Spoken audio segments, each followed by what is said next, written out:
السلام علیکم ورحمۃ اللہ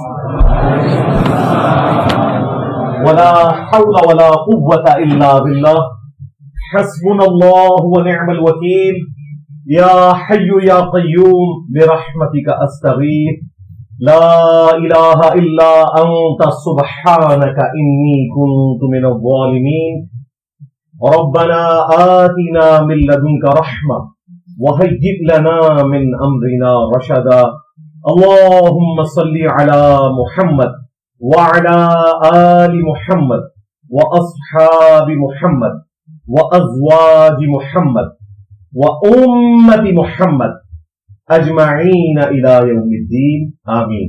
الحمد لله رب العالمين والصلاة والسلام على سيد الأنبياء والمرسلين وعلى آله وأصحابه أجمعين إلى يوم الدين.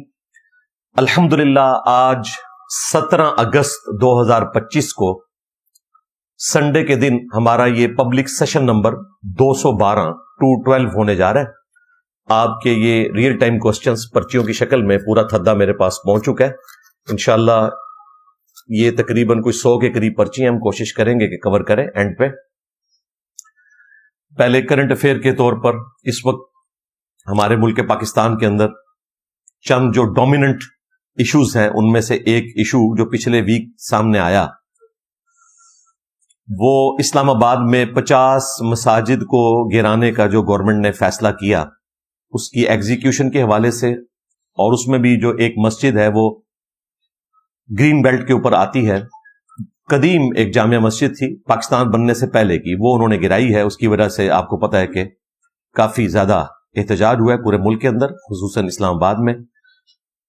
اس ٹاپک پہ میں انشاءاللہ تعالی جو حق بات ہے وہ آپ تک پہنچانے کی کوشش کروں گا، اور اسی کانٹیکسٹ میں انشاءاللہ ہم مساجد سے متعلق 40 فقہی احکام و مسائل قرآن و سنت کی روشنی میں سمجھنے کی کوشش کریں گے.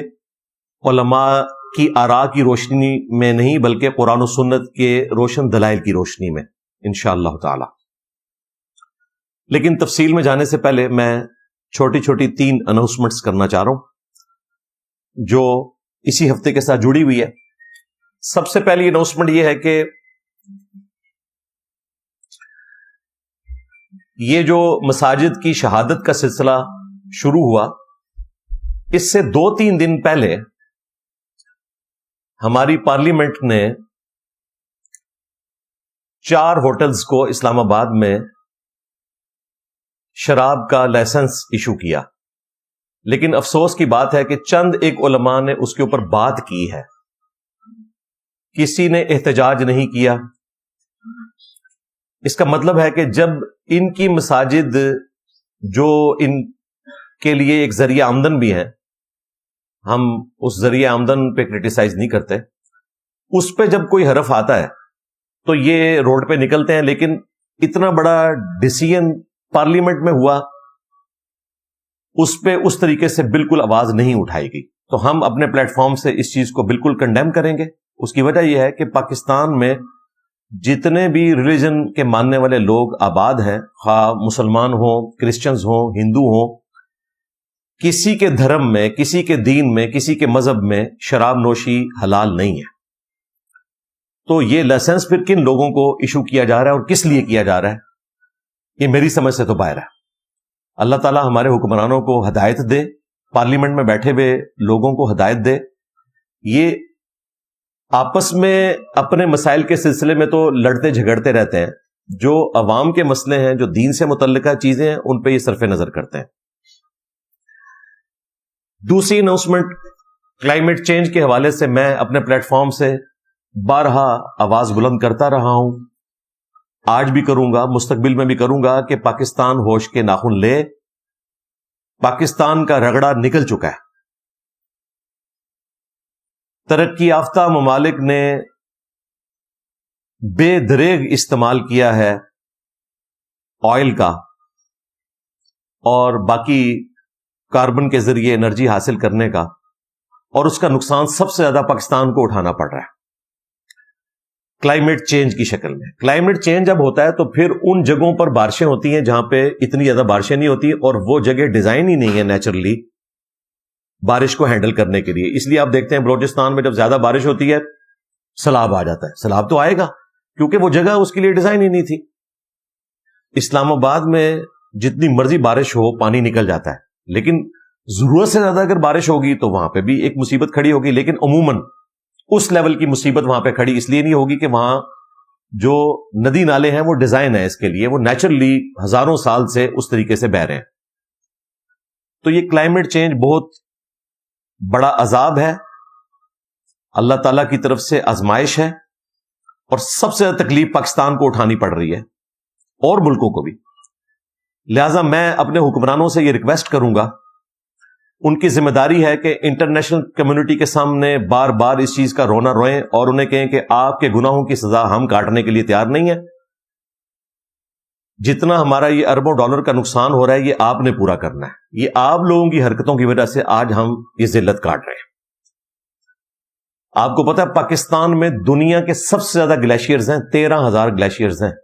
نارتھ پول اور ساؤتھ پول کو چھوڑ کر جہاں پہ دنیا آباد ہے نا, ان جگہوں میں پہلے نمبر پہ پاکستان ہے جہاں 13,000 گلیشیئرز ہیں اور وہ پگھل رہے ہیں. پچھلے دنوں جو اتنی پرانی لاش 28 سال پرانی نکل آئی کیونکہ وہ گلیشیئر پگھل گیا. کسی نے سوچا بھی نہیں تھا کہ یہ گلیشیئر بھی پگھلے گا. ابھی یہ کل ٹرمپ کی اور پیوٹن کی ملاقات ہوئی ہے الاسکا میں. الاسکا یہ وہ علاقہ ہے جو رشیا سے امریکہ نے خریدا تھا بڑا سستا, وہ رشیا نے خود ہی بیچا تھا. اب وہاں پر بھی برف پگھل رہی ہے, ان کے لیے تو خیر موج لگ رہی ہے, نیچے سے تیل نکل آئے گا, کافی ساری معدنیات وہاں پہ موجود ہیں. بہرحال اوور آل کلائمیٹ چینج ہو رہا ہے جس کی وجہ سے غریب ملک جو ہے ان کا رگڑا نکل رہا ہے. تو گورنمنٹ کا کام ہے کہ رونا روئے, ہر فورم کے اوپر آواز بلند کرے. ادروائز پاکستان کے پاس اتنے ریسورسز نہیں ہیں کہ وہ اپنے لوگوں کو ہیلپ آؤٹ کر سکے. آپ نے دیکھا یہ پچھلے 2 دن سے آپ کی رات کی جو مین خبریں ہیں 9 سے 10 کی, وہ آلموسٹ اسی ٹاپک کے اوپر ہیں, جو کے پی کے اندر گلگت بلتستان کے اندر آلموسٹ 400 کے قریب لوگ شہید ہو چکے ہیں اور ہزاروں گھر تباہ ہو چکے ہیں. خصوصاً جو برساتی نالوں کے دائیں بائیں آباد تھے, پورے مکان گر گئے ہیں اور لوگ تکلیف کاٹ رہے ہیں. اور اس تکلیف کی وجہ سے ہمارا میڈیا بھی اب ان چیزوں کو ہائی لائٹ کر رہا ہے. ان غریب لوگوں کا اب کوئی پرسان حال نہیں ہے. گورنمنٹ نے بے شک ان کو آفت زدہ علاقے بھی ڈکلیئر کر دی ہے, پھر بھی مجھے نہیں لگتا کہ ان کی کوئی داد رسی اس طریقے سے ہوگی. آپ دیکھ رہے ہیں کہ جو برساتی نالے آ رہے ہیں وہ صرف مٹی نہیں لے کر آ رہے, اتنے بڑے بڑے پتھر پانی کے ساتھ بہتے ہوئے آ رہے ہیں. آپ مجھے بتائیں اتنا بڑا پتھر جب بہتا ہوا آئے گا اس کے سامنے کون سی چیز ٹک سکتی ہے؟ اڑا کے ہر چیز کو پرے مارے گا. تو کلائمیٹ چینج کی وجہ سے سب سے زیادہ تکلیف پاکستان کو کاٹنی پڑ رہی ہے. گورنمنٹ کا کام ہے کہ ان امیر ملکوں کے سامنے رونا روئیں, اقوام متحدہ میں بھی جا کے, باقی جگہوں کے اوپر بھی. دوسرا, ہمارے جو عوام الناس ہیں ان سے میں ریکویسٹ کروں گا, کوئی تکلیف نہیں آپ کو کہ آپ اپنی فیملی کو گھمانے کی خاطر ذلیل و خوار کریں اور انہیں پکڑ کے لے جائیں ان علاقوں میں, اور پھر آپ کی لاشیں بھی ڈھونڈنا مشکل ہو جائے گورنمنٹ کے لیے. کیا ضرورت ہے اتنی بڑی تکلیف اٹھانے کی؟ آپ واقعات دیکھتے ہیں پھر لوگ گاڑیاں نکال کے پہنچے ہوئے ہوتے ہیں. میں حیران ہوں کہ یار یہ انسان ہے, یہ جانور ہے, ان کو اپنے بیوی بچوں کی کوئی فکر نہیں ہے. جو سلامت آتے ہیں نا, جو وہ ذلت خاری کاٹتے ہیں, 12 گھنٹے ٹریفک بلاک رہتی ہے. اس دوران مجھے بتائیں عورتوں اور بچوں نے ٹوائلٹ جانا ہے تو وہ کیا کریں گے؟ یہ پکنک منانے گئے ہوئے ہیں, ان کے لیے ذلت بن جاتی ہے. تو میں جو یہاں بیٹھے ہیں ان سے ریکویسٹ کروں گا, سکون سے بیٹھے. جو پیسہ آپ نے وہاں خرچ کرنا ہے نا, وہ گھر خرچ کر کے نا اے سی لگا لیں اور بڑی اسکرین کے اوپر نا پوری دنیا کی سیر کریں یوٹیوب کے ذریعے. ہر چیز رکھی ہوئی ہے, کوئی ضرورت نہیں لائف کو رسک پہ ڈالنے کی. یہ چیز میں فیملیز ہیڈ کے لیے ضرور بیان کروں گا کہ وہ اس معاملے میں مجرم ہیں, وہ اپنے آپ کو درست کر لیں. تیسری اناؤنسمنٹ آج جو میں نے کرنی تھی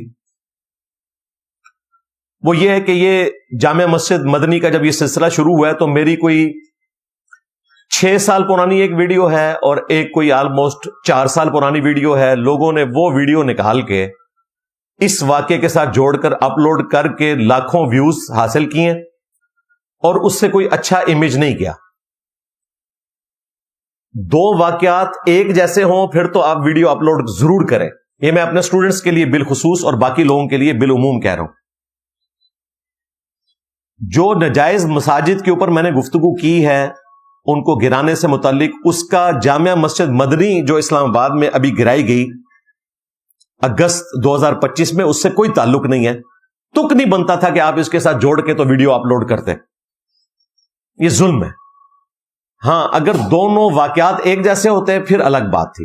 لہذا میں اعلان برات کرتا ہوں اور مستقبل میں بھی میں اپنی جتنی آڈینس ہے، اسٹوڈنٹس ہوں، دوسرے لوگ ہوں، ان سے ریکویسٹ کروں گا کہ آپ بھی اپنی عقل استعمال کیا کریں کہ وہ جو میری ویڈیو ہے اس میں میری ساری کی ساری داڑھی کالی ہے، ایک بال بھی سفید نہیں ہے. پھر بھی لوگ نیچے آ کے کامنٹس کر رہے ہیں کہ جی آپ یہ کیا کامنٹس دے رہے ہیں. ان کا دماغ بالکل کام نہیں کر رہا کہ یہ ویڈیو آج کی لگ رہی ہے، نہ اس میں میری زلفیں ہیں. اور پرانی ایک ویڈیو اٹھا کے تو وہ وائرل ہوئی ہے اور اس کی بنیاد کے اوپر لوگوں نے اپنے فتوے لگانا شروع کر دیے. تو مستقبل میں بھی اسٹوڈنٹس ذرا تھوڑا عقل سے کام لیا کریں. اگر واقعہ ایک جیسا ہو تو پھر ضرور کریں آپ، ادروائز یہ حرکت کرنے کی ضرورت بالکل نہیں ہے. یہ جرم ہے. جھوٹ بول کر لوگوں کو دھوکہ دے کر دین سکھانا یہ کوئی دینداری نہیں ہے، یہ شیطنت ہے. اس لیے ہوش کے ناخن لیں. اب چلتے ہیں آج کے ٹاپک کی طرف، لیکن تفصیل میں جانے سے پہلے ایک دفعہ دروشی پڑھ لیں.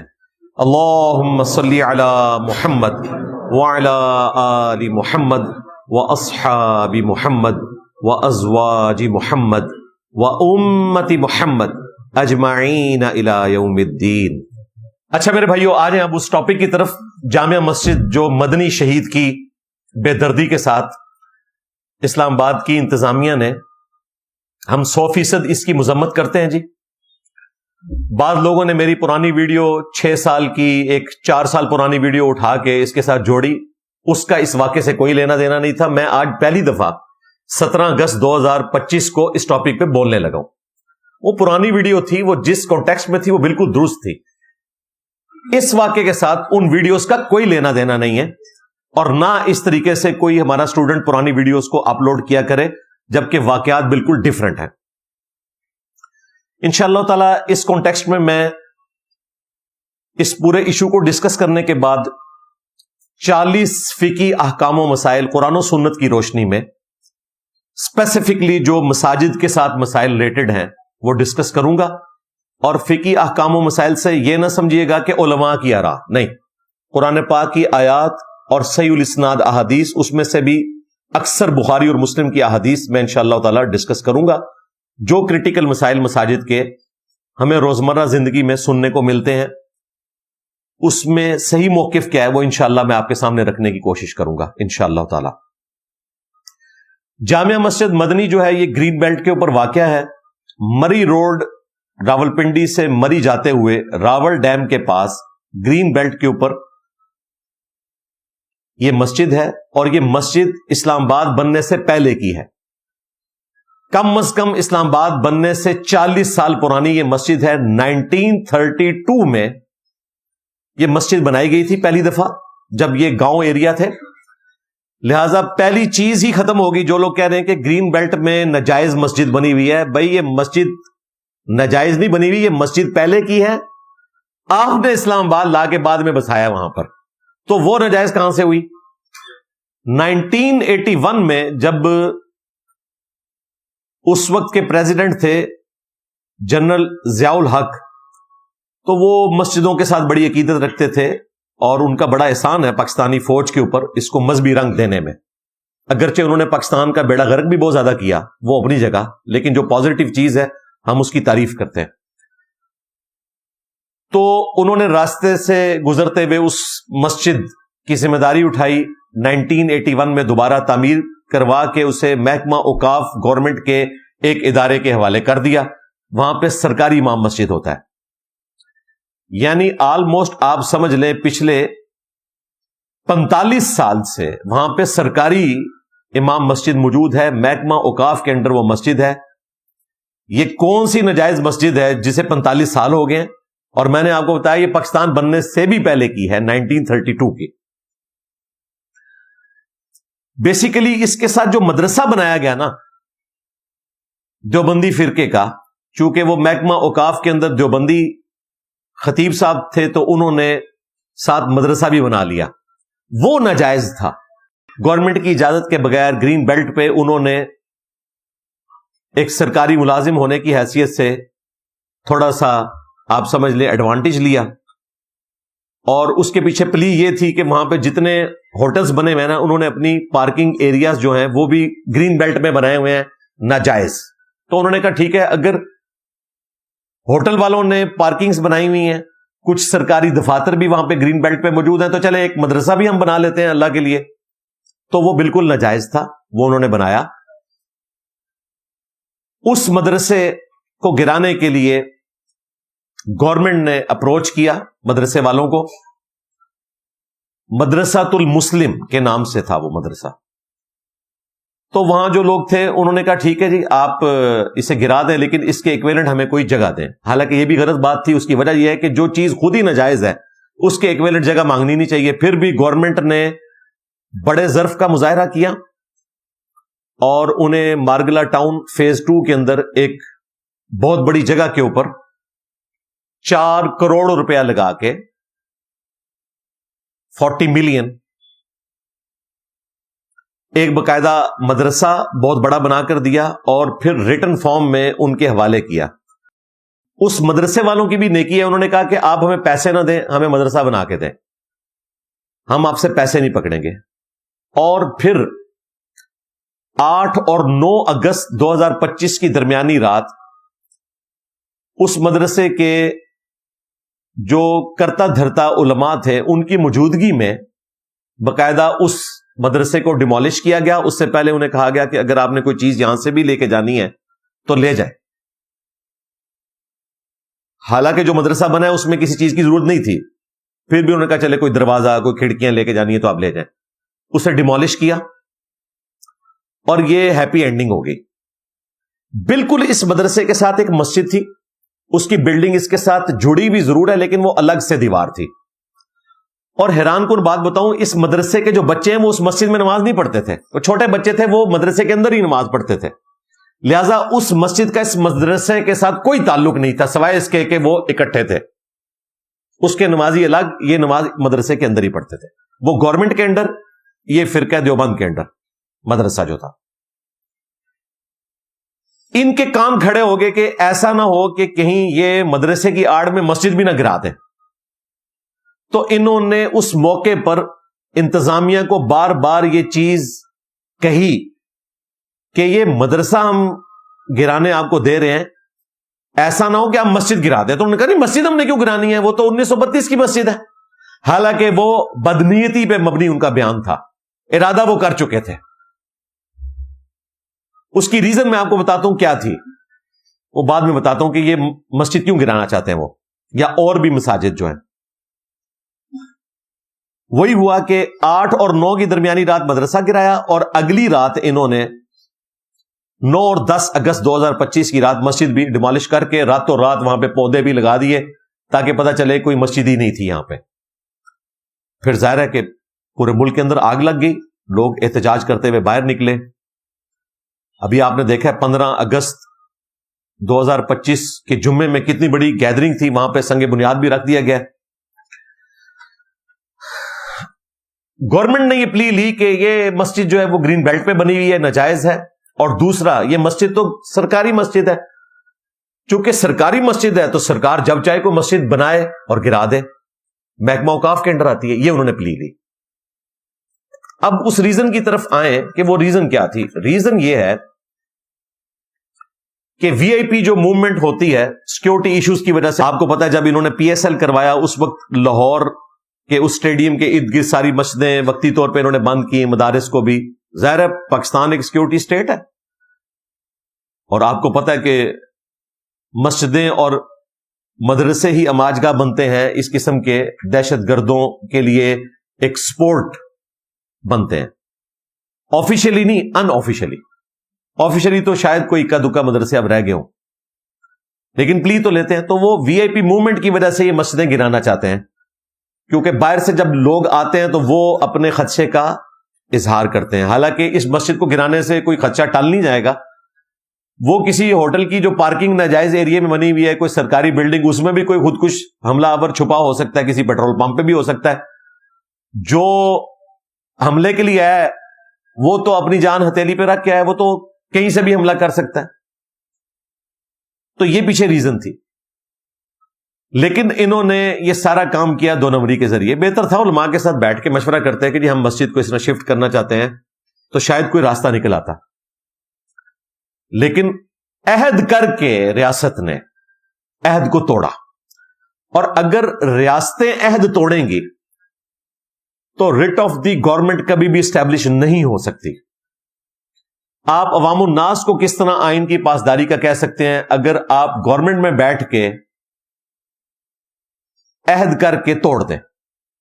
اللہ تعالیٰ نے جو 10 کمانڈمنٹس نازل فرمائی ہیں سورہ بنی اسرائیل کے اندر, ان میں جو 7th کمانڈ ہے وہ یہی ہے, اعوذ باللہ من الشیطان الرجیم وَأَوْفُوا بِالْعَهْدِ, اور پورا کیا کرو عہد کو. جب کوئی وعدہ کر لو, کوئی معاہدہ کر لو تو اسے پورا کرو. ان العہد کان مسئولا, بے شک عہد کے بارے میں قیامت والے دن تم سے پوچھا جائے گا. یہ جو ایک کمانڈ ہے نا, یہ ہزاروں مسائل کو کور کرتی ہے کہ عہد کی پاسداری آپ نے کرنی ہے. ٹریفک سگنل کی پابندی بھی ایک عہد ہے. تجارت کرتے ہوئے اسمگلنگ کو اوائڈ کرنا, یہ بھی آپ کا ریاست کے ساتھ عہد ہے. عہد کو آپ نے پورا کرنا ہے. اگر آپ عہد کو پورا نہیں کریں گے آپ گناہ گار ہوں گے. کہتے ہیں جی قرآن و حدیث میں تو نہیں لکھا ہوا کہ ٹریفک سگنل توڑنے والا جو ہے مجرم ہے. جی لکھا ہوا ہے, یہ لکھا ہوا ہے. عہد کو پورا کرنا ہے. عہد کے بارے میں تم سے پوچھا جائے گا. امپلائر ریلیشن شپ بھی عہد ہے, اس کے بارے میں بھی پوچھا جائے گا. اسی کانٹیکسٹ میں ایک حدیث ہے مسند احمد میں, بڑی مشہور حدیث, بچپن سے سن رہے ہیں, عمل کوئی نہیں, کہ جو شخص عہد پورا نہیں کرتا اس کا کوئی دین ایمان نہیں ہے. اگر ریاست پورا نہیں کر رہی اس کا بھی کوئی دین ایمان نہیں ہے, اور اگر عوام الناس پورا نہیں کر رہے ہیں تو ان کا بھی کوئی دین و ایمان نہیں ہے. لہذا عہد کو معمولی نہ جانا کریں. اور عہد کے لیے یہ ضروری نہیں ہے کہ آپ کہیں کہ میں وعدہ کرتا ہوں, میں عہد کرتا ہوں. نہیں, اگر زبان دے دی اس کا مطلب عہد ہے. لوگ زبان دیتے ہیں اور بعد میں کہتے ہیں میں نے وعدہ تو نہیں کیا تھا. بھئی وعدہ ہی ہوتا ہے, یہ وعدہ کا لفظ بولنا ضروری نہیں, وہ صرف قسم کے کیس میں ہوتا ہے کہ آپ نے قسم کا ورڈ بولنا ہے, اور اللہ کی قسم. باقی جو آپ کسی کو زبان دیتے ہیں تو آپ پابند ہیں, چاہے آپ نے وعدے کا لفظ, عہد کا لفظ بولا یا نہیں بولا, آپ اسے پورا کریں گے. تو عہد کے بارے میں پرسش ہوگی. پچھلے دنوں آپ نے دیکھا ہوگا کہ پارلیمنٹ میں بھی بڑی غصے میں بھری ہوئی تقریر کی ہے ہمارے جو ممدوح ہیں مولانا فضل الرحمان صاحب حفظہ اللہ تعالی, اور بالکل جسٹیفائی ہے ان کا غصہ, کیونکہ یہ جس 2 نمبری کے ساتھ اسلام آباد کی انتظامیہ نے دھوکہ دے کر یہ سارا عمل کیا کہ مدرسے کی پلی لے کر مسجد بھی اڑا کے رکھ دی. اس لیے آپ دیکھیں جو طلال چودھری صاحب ہے حفظہ اللہ تعالی من الجنت والناس, وہ تقریر کرتے ہوئے جو بات کر رہے ہیں نا وہ آدھا سچ بیان کر رہے ہیں, لیکن پورا سچ یہ ہے کہ یہ سارا شفٹنگ کا معاملہ مدرسے کے لیے ہوا تھا. مسجد کا تو لینا دینا ہی نہیں تھا اس میں. مسجد آپ نے اس کی آڑ میں ویسے ہی اڑا کے رکھ دی, غلط بیانی کی, دھوکہ دیا. اب خیر یہ بیک فٹ پہ وقتی طور پہ تو چلے گئے, لیکن مجھے نہیں لگتا کہ مکمل طور پہ یہ گئے ہیں. ہو سکتا ہے کچھ دنوں بعد آپ کو چند اور باتیں سننے کو ملے. 50 مساجد کی لسٹ نکلی ہے, اس میں فیصل مسجد بھی ہے. فیصل مسجد بھی ہے. فیصل مسجد کے جو خطیب صاحب ہیں ان کو بھی فون گیا ہے, انہوں نے کہا بھائی میں تو فیصل مسجد کا خطیب ہوں, یہ تو پاکستان کی قومی جامع مسجد ہے. پھر اس نے فون بند کر دیا. یہ ہماری انتظامیہ کی ورکنگ ہے.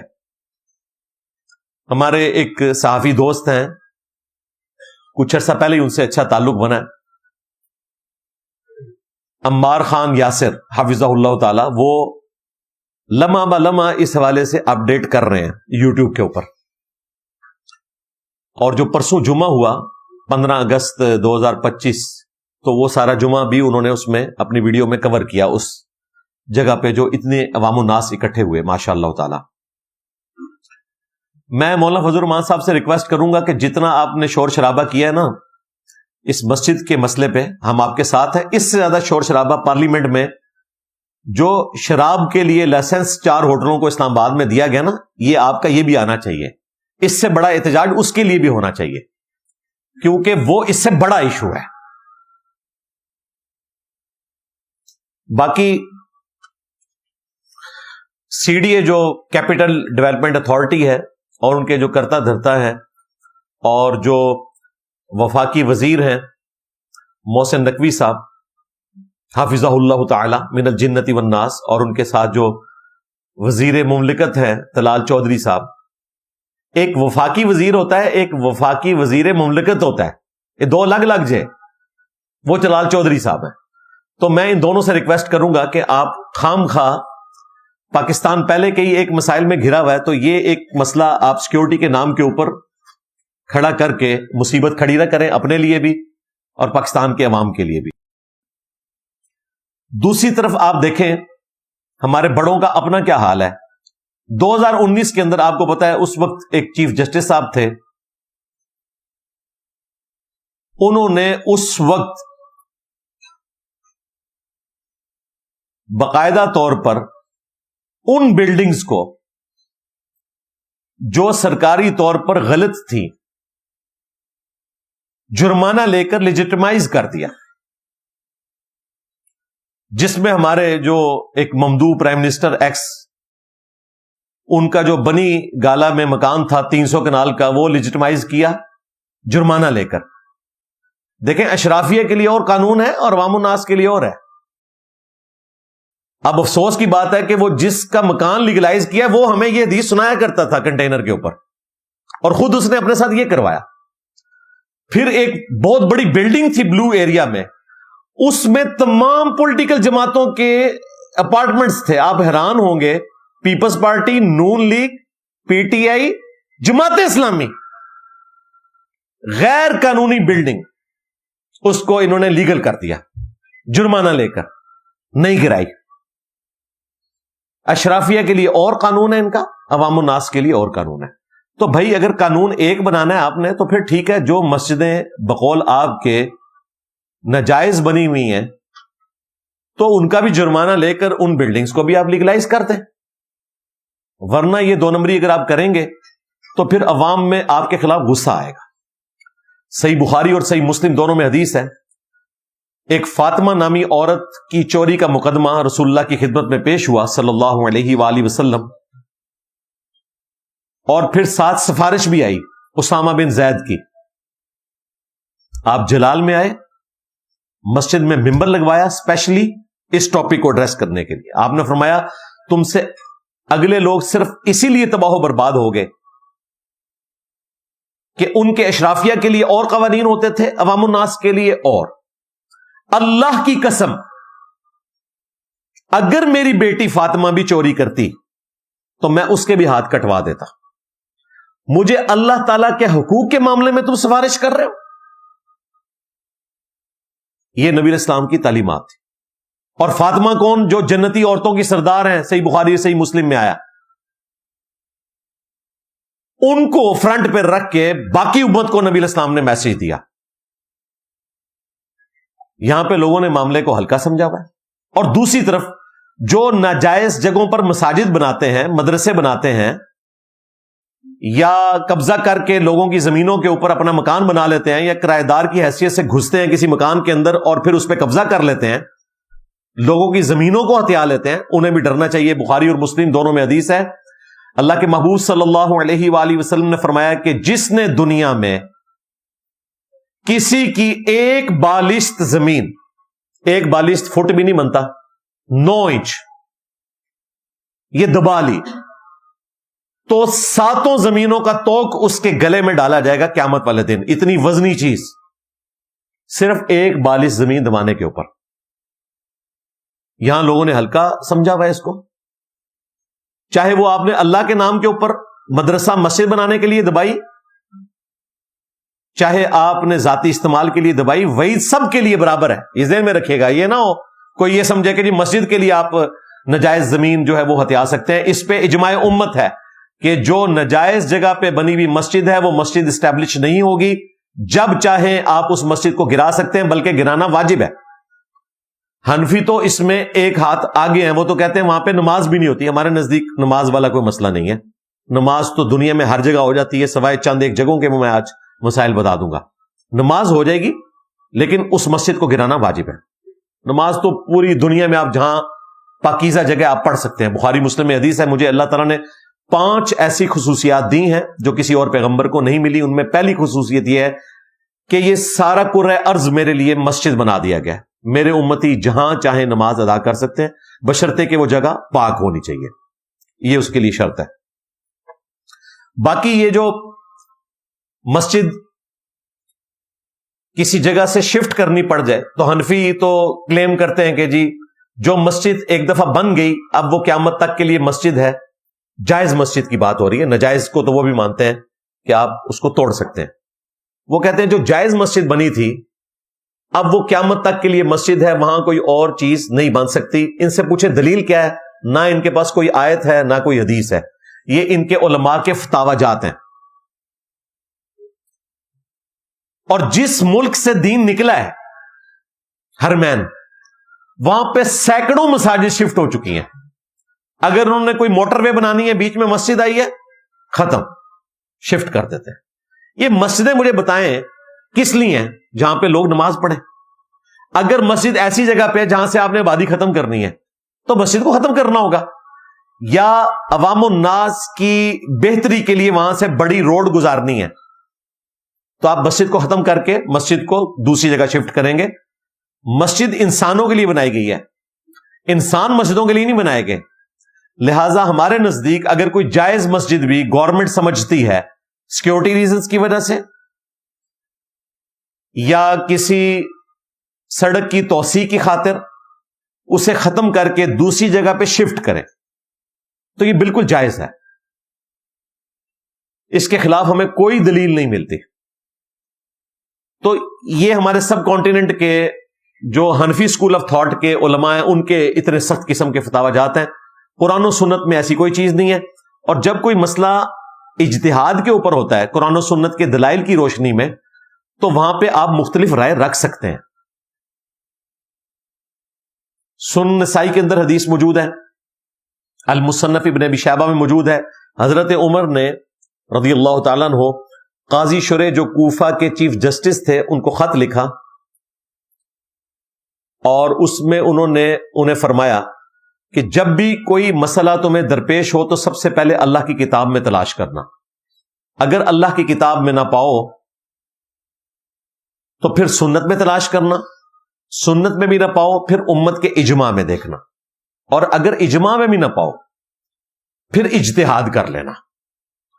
اور بہتر ہے کہ اجتہاد نہ ہی کرو، یعنی یہاں تک نوبت پہنچے ہی نا، ویل لیفٹ کر دو اس مسئلے کو. لیکن بعض اوقات کسی مسئلے کو آپ ویل لیفٹ نہیں کر سکتے، اجتہاد کرنا پڑتا ہے. تو میرے نزدیک جو علماء عرب کا اجتہاد ہے وہ بالکل درست ہے کہ مسجد کو آپ شفٹ کر سکتے ہیں. ابھی کچھ عرصہ پہلے ہمارے جیلم شہر میں ایک بہت بڑی مسجد ایک بندے نے بنوائی. اب وہ جو پرانی مسجد تھی اس کے ساتھ پلاٹ لے کے اس نے نئی مسجد بنائی، تو وہ جو پرانی مسجد تھی وہ بھی ایڈجسنٹ تھی. تو اب مولوی کہہ رہے ہیں کہ جی آپ اس مسجد کو بھی اس کا حصہ بنائیں، اب یہ ختم نہیں ہو سکتی. تو اس نے کہا میں اس جگہ پہ مسجد کے ایڈجسنٹ کوئی مدرسہ یا اور گراؤنڈ یا پارکنگ ایریا بنانا چاہتا ہوں. تو مولویوں نے کہا یہ تو ہو ہی نہیں سکتا، جو مسجد ایک دفعہ بن گئی وہ قیامت تک کے لیے مسجد ہے. مولوی دماغ نہیں اپنا استعمال کرتے کہ مسجد انسانوں کے لیے ہے، انسان مسجدوں کے لیے نہیں ہے. اگر ایک بندے نے اس کے ساتھ اتنی بڑی مسجد بنائی ہے اور اب وہ اس مسجد کو جو تھوڑا نچلا ایریا ہے پارکنگ کے طور پہ ڈکلیئر کرنا چاہتا ہے تو وہ اس کو نہیں کرنے دے رہے، وہ کہہ رہے ہیں اس کو بھی اس کا حصہ بناؤ. تو میں نے کہا کسی مولوی سے کوئی پوچھنے کی ضرورت نہیں ہے، یہ زمین اگر تیرے نام پہ ہے جو تیرا دل کرتا ہے کر. یہ مولویوں کی منہ شگافی ہیں، ان کا دین سے کوئی تعلق نہیں ہے، یہ ان کے ذاتی فتوے ہیں. تو یہ مسئلہ بھی ساتھ کلیئر کرنا ضروری ہے. پچھلے دنوں مفتی تقی عثمانی صاحب نے بھی ایک بڑی اچھی بات کی، میں چاہ رہا ہوں کہ آج میں وہ بھی ڈسکس کروں، اور بڑا اچھا انہوں نے دعویٰ کیا. مفتی صاحب نے فرمایا حافظہ اللہ تعالی کہ پاکستان کی حکومت کوئی ایک مسجد ایسی بتائے جو حکومت نے بنوائی ہو. یہ ساری مسجدیں عوام الناس کے چندے پہ بنائی جاتی ہیں. فیصل مسجد بھی جو بنی ہے نا، جو ایک شروع کی تھی گورنمنٹ نے، وہ بھی شاہ فیصل نے اس کے لیے چندہ دے دیا تھا. اس لیے اس کا جو پرانا نام تھا وہ تھا نیشنل جامعہ ماسک، قومی جامعہ مسجد. پھر اس کا نام چینج کر کے فیصل مسجد رکھا گیا. اس کا چندہ بھی جو ہے وہ سعودی عرب سے آیا تھا. پاکستانی حکومت کو توفیق نہیں ہوئی ہے مسجد بنانے کی بھی. تو اللہ کے فضل سے کوئی ایک مسجد ایسی نہیں ہے جو حکومت نے خود بنوائی ہو.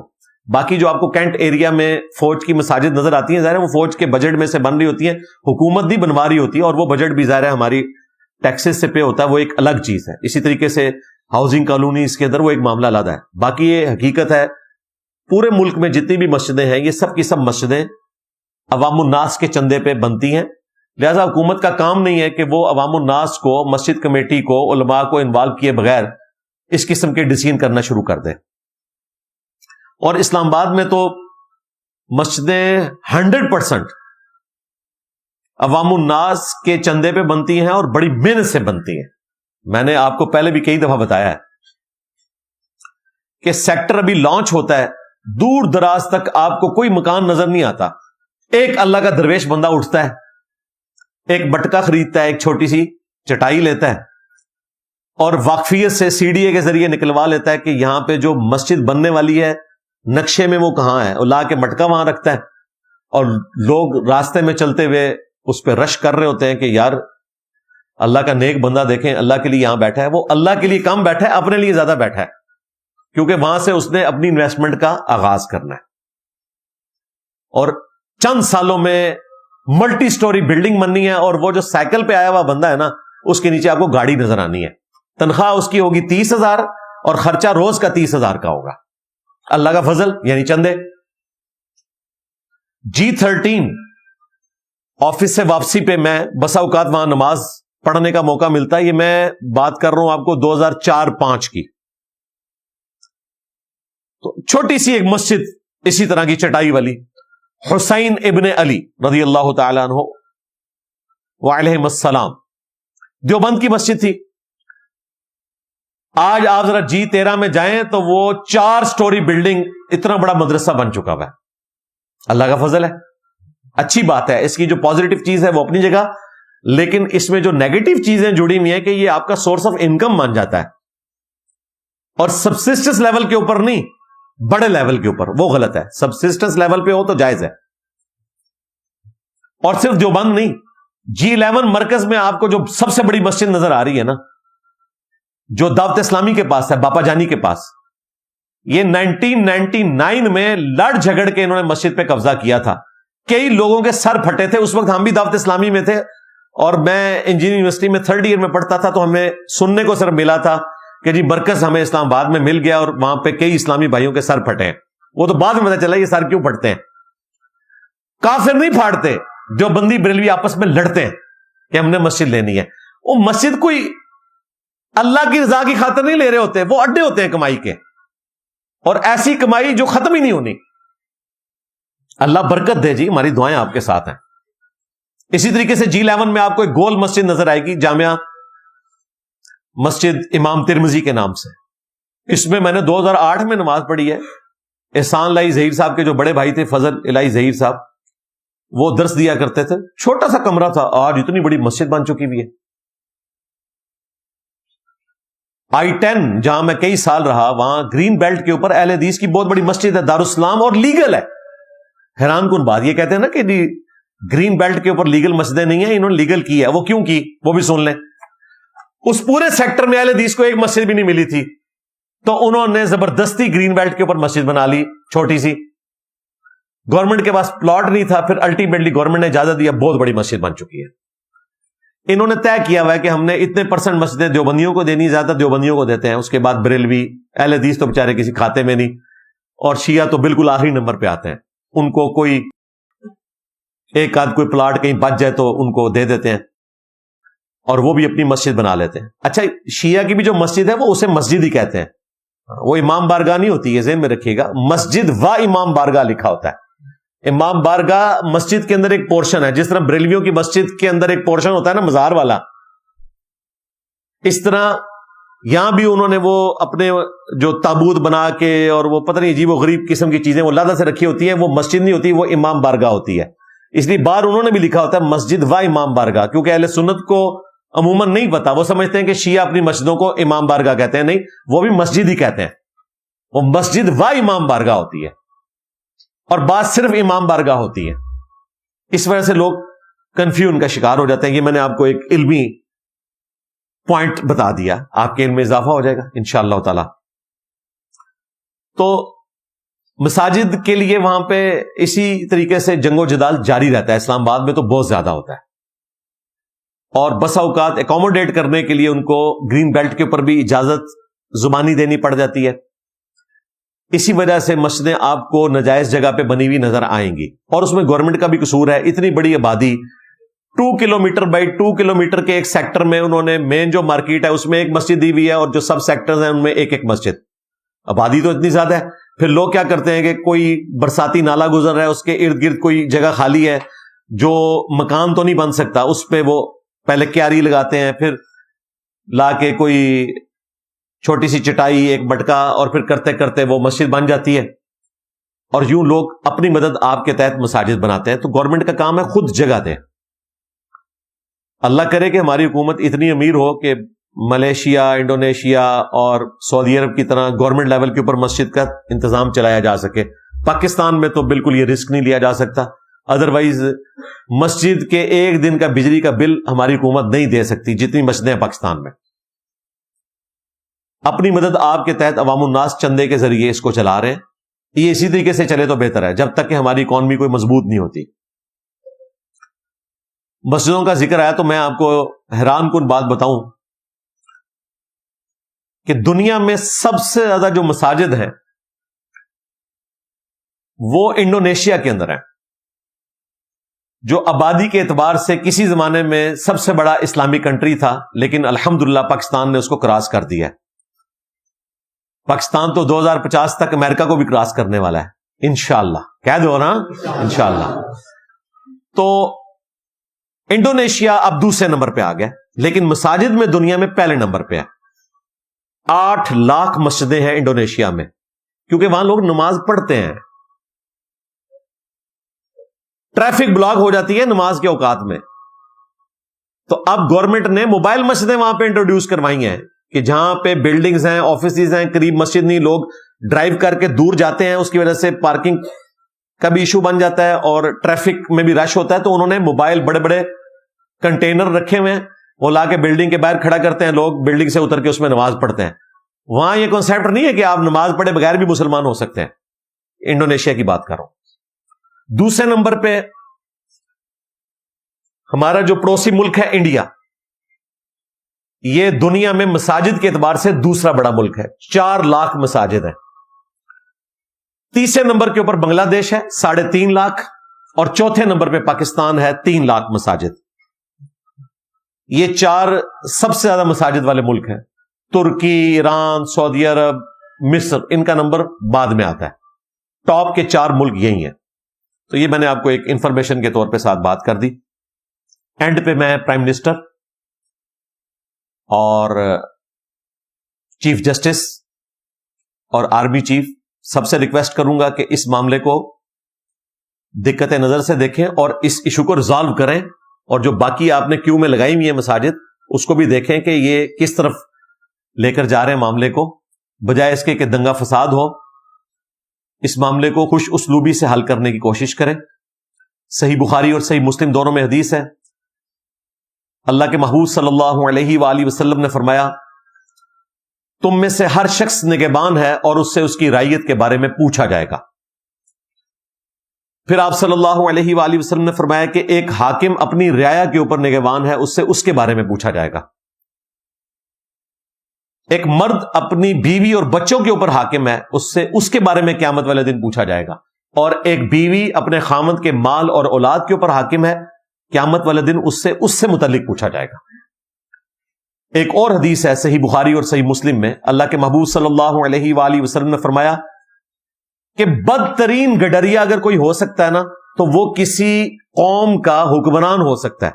جیسے گڈریا جو ہے نا وہ بھیڑ بکریوں کی حفاظت کرتا ہے نا، تو حکمران کا بھی کام ہے کہ عوام الناس کی وہ حفاظت کرے گا، لیکن بدترین گڈریا ہوگا اگر اس نے انصاف نہ کیا، وہ جنت کی خوشبو بھی نہیں پائے گا۔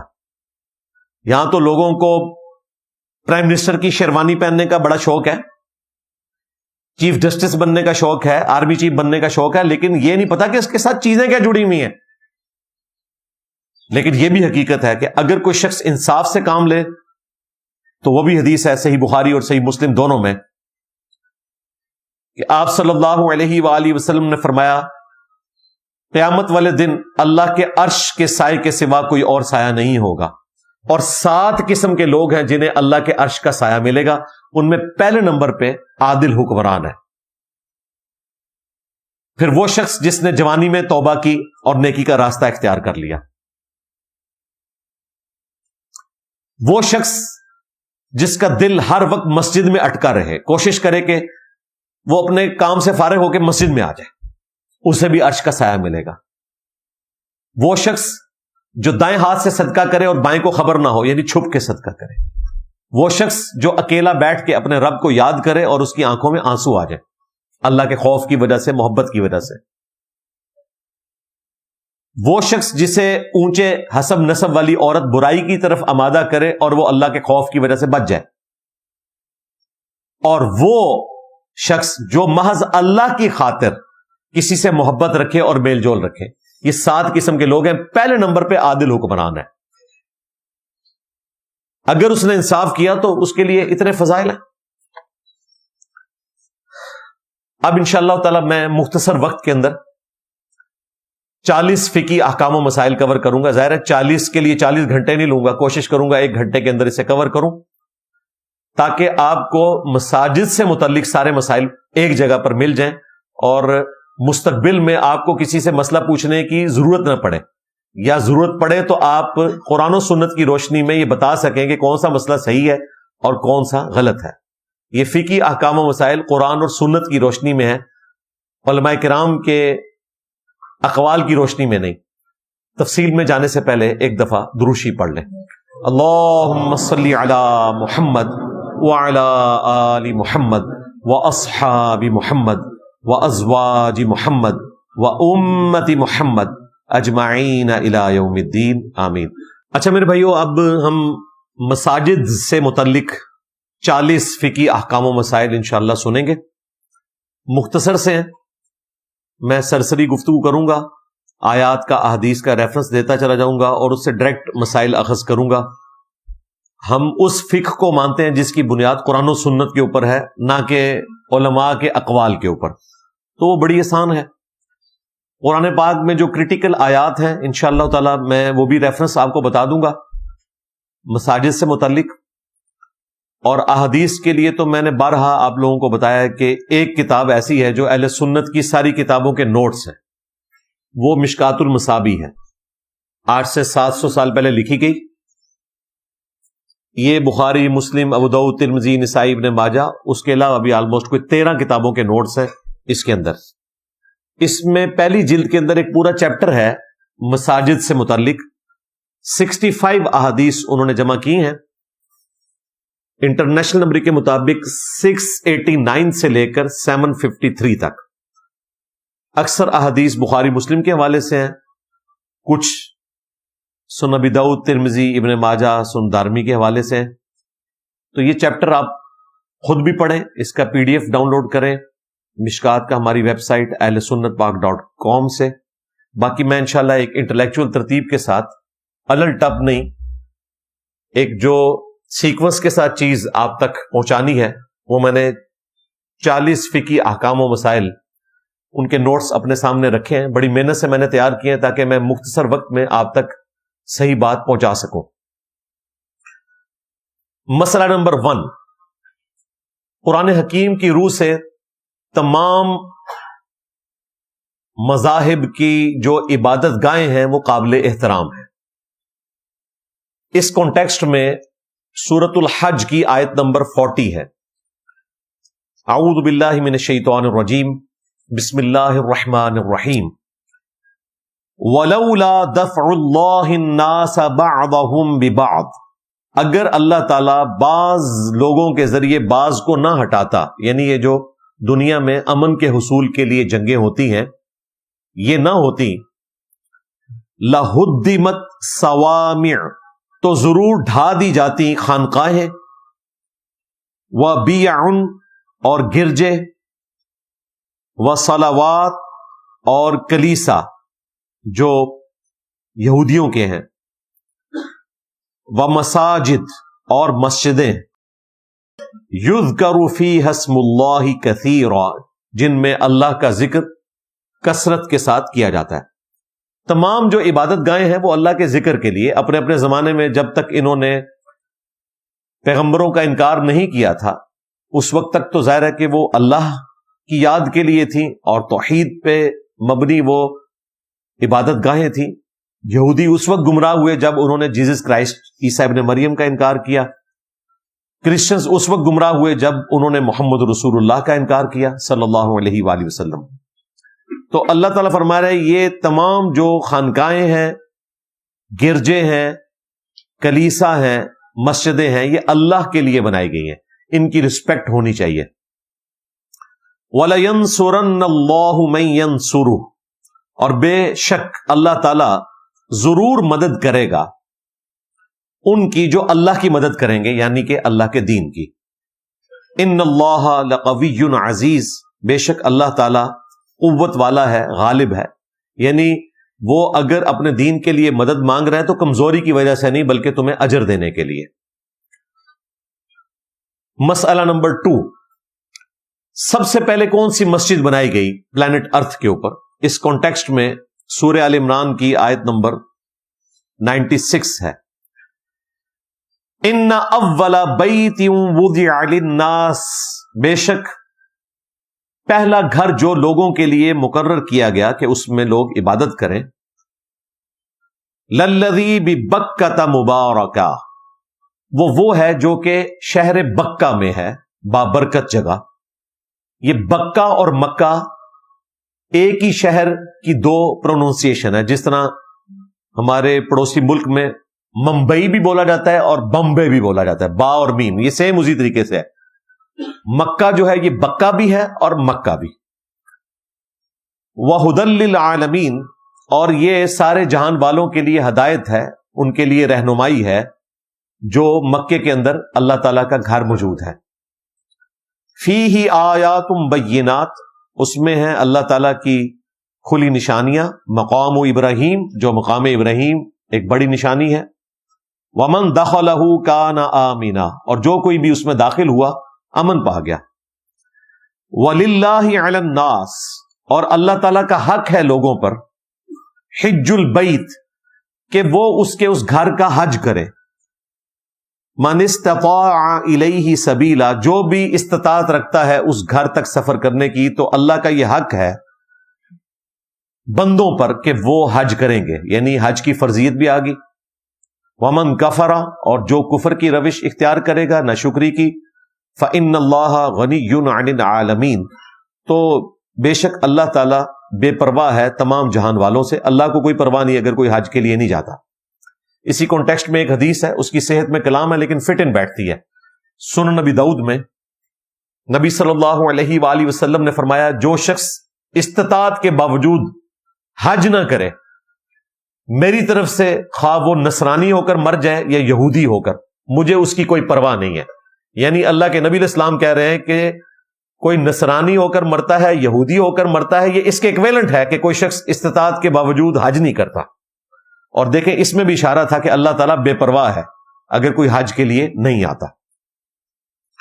اسی کانٹیکسٹ میں ایک حدیث ہے صحیح بخاری اور صحیح مسلم میں، ابو ذر غفاری رضی اللہ تعالیٰ عنہ نے پوچھا، یا رسول اللہ صلی اللہ علیہ وآلہ وسلم، اس دنیا میں سب سے پہلے کون سی مسجد بنائی گئی؟ تو آپ نے فرمایا بیت الحرام، کعبہ شریف جو مکہ میں ہے۔ پوچھا اس کے بعد، تو فرمایا کہ مسجد ایلیا، مسجد اقصی یروشلم میں۔ پھر انہوں نے پوچھا کہ ان دونوں کے درمیان کتنا فرق ہے؟ تو آپ نے فرمایا کہ 40 سال کے فرق سے یہ دو مساجد بنائی گئی۔ اس سے یہ پتہ چلا کہ بیت اللہ شریف اور یروشلم میں جو مسجد اقصی ہے، مسجد ایلیا ہے، یہ اقصی تو نام بعد میں آیا مسجد کے پوائنٹ آف ویو سے، ویسے یہ قرآن میں جو ذکر آیا اقصی کہتے ہیں دور کی مسجد کو.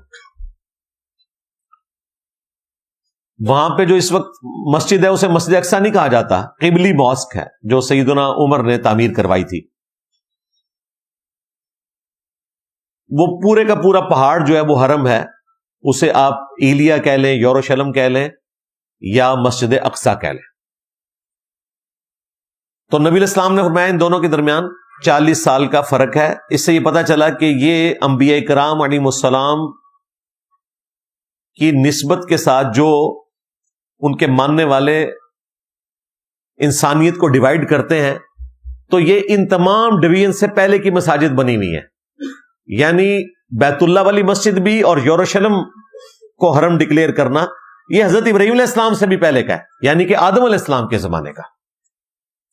قرآن میں جو ذکر ہے کہ ہم نے ابراہیم علیہ السلام کو بنیادیں بتا دی تھیں، تو وہ بنیادیں یہ بتائی تھیں کہ جہاں پر حضرت آدم علیہ السلام نے پہلی دفعہ اس کو تعمیر کیا تھا.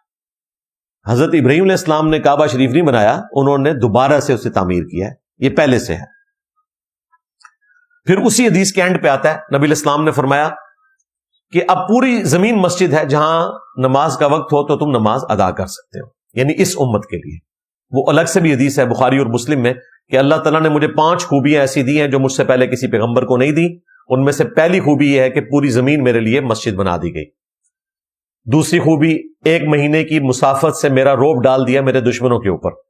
تیسرا مال غنیمت جو اگلی امتوں کے لیے حلال نہیں تھا میری امت کے لیے حلال کر دیا گیا، یعنی کافروں کا جنگ کی حالت میں چھوڑا ہوا سامان. چوتھی چیز اللہ تعالیٰ نے مجھے ساری انسانیت کے لیے پیغمبر بنا کر بھیجا. اور 5ویں چیز اللہ تعالیٰ نے میرے لیے شفاعت کا حق رکھا، قیامت والے دن شفاعت کا دروازہ میرے ہاتھوں پر کھلے گا. اور مسلم شریف میں ایک 6ٹھی چیز بھی آئی ہے کہ اللہ تعالیٰ نے مجھ پہ سلسلہ نبوت بھی ختم کیا. اس کے علاوہ بھی اور کئی ایک خوبیاں آئی ہیں، جوامع کلمات کے ساتھ بھیجا گیا. بخاری مسلم میں اور احادیث بھی موجود ہیں، یہ مشہور حدیث ہے جو میں نے کور کر دی. لہذا اس سے یہ پتا چل گیا کہ مسلمانوں کا قبلہ اول بھی بیت اللہ شریف ہے اور قبلہ آخر بھی بیت اللہ شریف ہے. مسجد اقصی یا ایلیا یا یروشلم یہ ہمارا قبلہ اوسط ہے، درمیان میں قبلہ ہے. کچھ عرصے کے لیے جو بخاری میں آتا ہے کہ 17 مہینے کے لیے نبی علیہ السلام نے اس کی طرف رخ کر کے نماز پڑھی تھی جب آپ مدینہ شریف کے، ورنہ ابراہیمی قبلہ خانہ کعبہ شریف ہی ہے. لہذا اسے جو ہم قبلہ اول کہتے ہیں یہ غلط العام ہے. مسجد اقصی قبلہ اول نہیں ہے، قبلہ اوسط ہے، درمیانی پیریڈ کا. قبلہ اول بھی کعبہ شریف ہے اور قبلہ آخر بھی قیامت تک کے لیے کعبہ شریف ہے. یہ کلیریفیکیشن میں نے دے دی. مسئلہ نمبر 3، تمام مساجد جو ہیں وہ قبلہ رخ بنائی جائیں گی. اس کانٹیکسٹ میں سورۃ البقرہ کی آیت نمبر 144 ہے، لمبی آیت ہے، میں کچھ حصہ اس کا کور کروں گا. نبی علیہ السلام کی خواہش تھی کہ دوبارہ سے قبلہ وہ بنا دیا جائے. اس کانٹیکسٹ میں یہ آیات نازل ہوئی کہ اے محبوب صلی اللہ علیہ وآلہ وسلم، ہم آپ کا چہرہ اقدس بار بار آسمان کی طرف اٹھایا جانا وحی کے انتظار میں وہ دیکھ رہے ہیں. عنقریب ہم آپ کو اسی قبلے کی طرف پھیر دیں گے جو آپ کی خواہش ہے. اور پھر حکم ہوا کہ آپ قبلہ رخ ہو جائیں، یعنی دوبارہ سے بیت اللہ شریف کی طرف. وَحَيْثُ مَا كُنْتُمْ، اور اے مسلمانوں تم جہاں کہیں بھی ہو، فَوَلُّوا وُجُوهَكُمْ شَطْرًا، تو تم نے نماز کے لیے رخ کرنا ہے اسی مسجد کی طرف. وَإِنَّ الَّذِينَ أُوتُوا الْكِتَابَ، اور بے شک جنہیں کتاب دی گئی یعنی جیوز اور کرسچنز، لَيَعْلَمُونَ أَنَّهُ الْحَقُّ مِنْ رَبِّهِمْ، وہ ضرور جانتے ہیں کہ یہ حق ہے تمہارے رب کی طرف سے. انہیں پتا ہے کہ ابراہیمی قبلہ وہی تھا. وَمَا اللَّهُ بِغَافِلٍ عَمَّا يَعْمَلُونَ، اور اللہ تعالیٰ غافل نہیں ہے ان کے اعمال سے. ایک ٹکٹ میں 2 مزے کرتے تھے جی. جب نبی علیہ السلام نے یروشلم کی طرف منہ کیا تو یہودی بجائے خوش ہونے کے انہوں نے کہنا شروع کر دیا کہ دیکھو یہ ہمارے قبلے کو استعمال کر رہے ہیں. اور پھر اندر خانے کہتے تھے کہ یہ ایک طرف اپنے آپ کو ابراہیمی کہتا ہے، ابراہیم کا قبلہ تو بیت اللہ شریف تھا، یعنی ایک ٹکٹ میں دو مزے کر رہے تھے. اور جب حکم آیا بیت اللہ شریف کے لیے، پھر انہوں نے کہا کہ یہ دیکھو جی قبلہ ہی بدل دیا انہوں نے. اب وہ ٹکٹ کا مزہ خراب ہوا تو دوسرے والا ٹکٹ کا مزہ لینا شروع کر دیا. تو اللہ تعالیٰ فرمایا کہ ان کی باتوں کی طرف توجہ نہیں دینی، کیونکہ اب اس کا کوئی سلوشن ہی نہیں ہے جب کوئی شخص بےایمانی پہ اترا ہوا ہے. آپ اندازہ کریں کہ اللہ تعالیٰ کے احکامات کے ساتھ بھی کوئی بےایمانی کرے تو اللہ تعالیٰ کہتا ہے کہ ان کو ان کے حال پہ چھوڑ دو.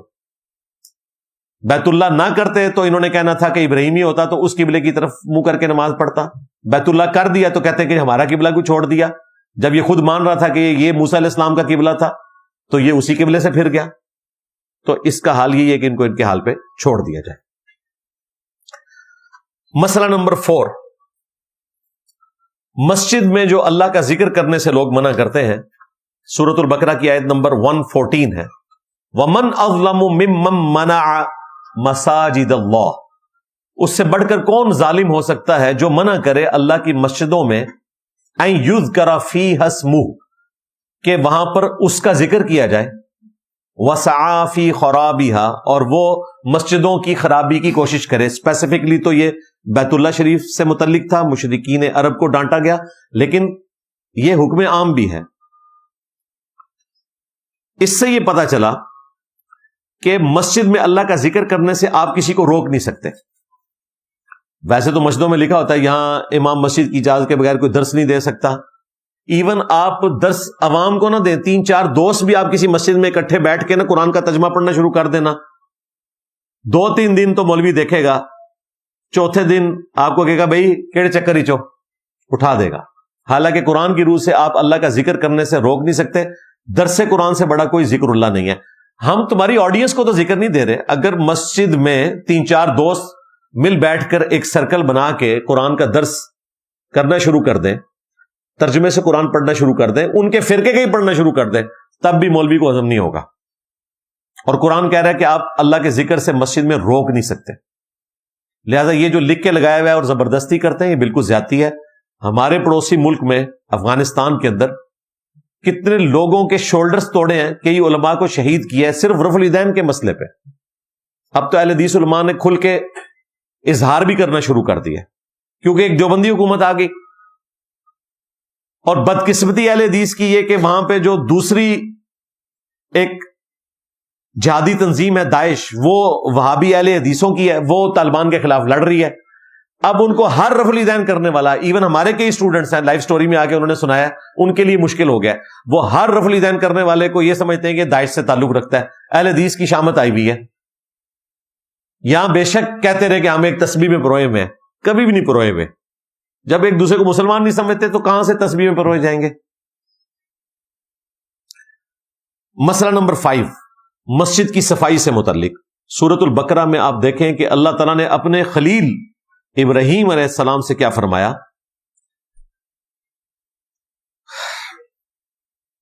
پہلے اللہ کے محبوب صلی اللہ علیہ وآلہ وسلم کو حکم ہوا وَاتَّخِذُوا مِن مَّقَامِ إِبْرَاهِيمَ مُصَلَّى، ابراہیم علیہ السلام کے کھڑے ہونے کی جگہ کو مصلی بنا لیں، کیونکہ مقام ابراہیم پہ جب آپ کھڑے ہوں تو پھر یروشلم کی طرف آپ کا منہ نہیں ہوتا.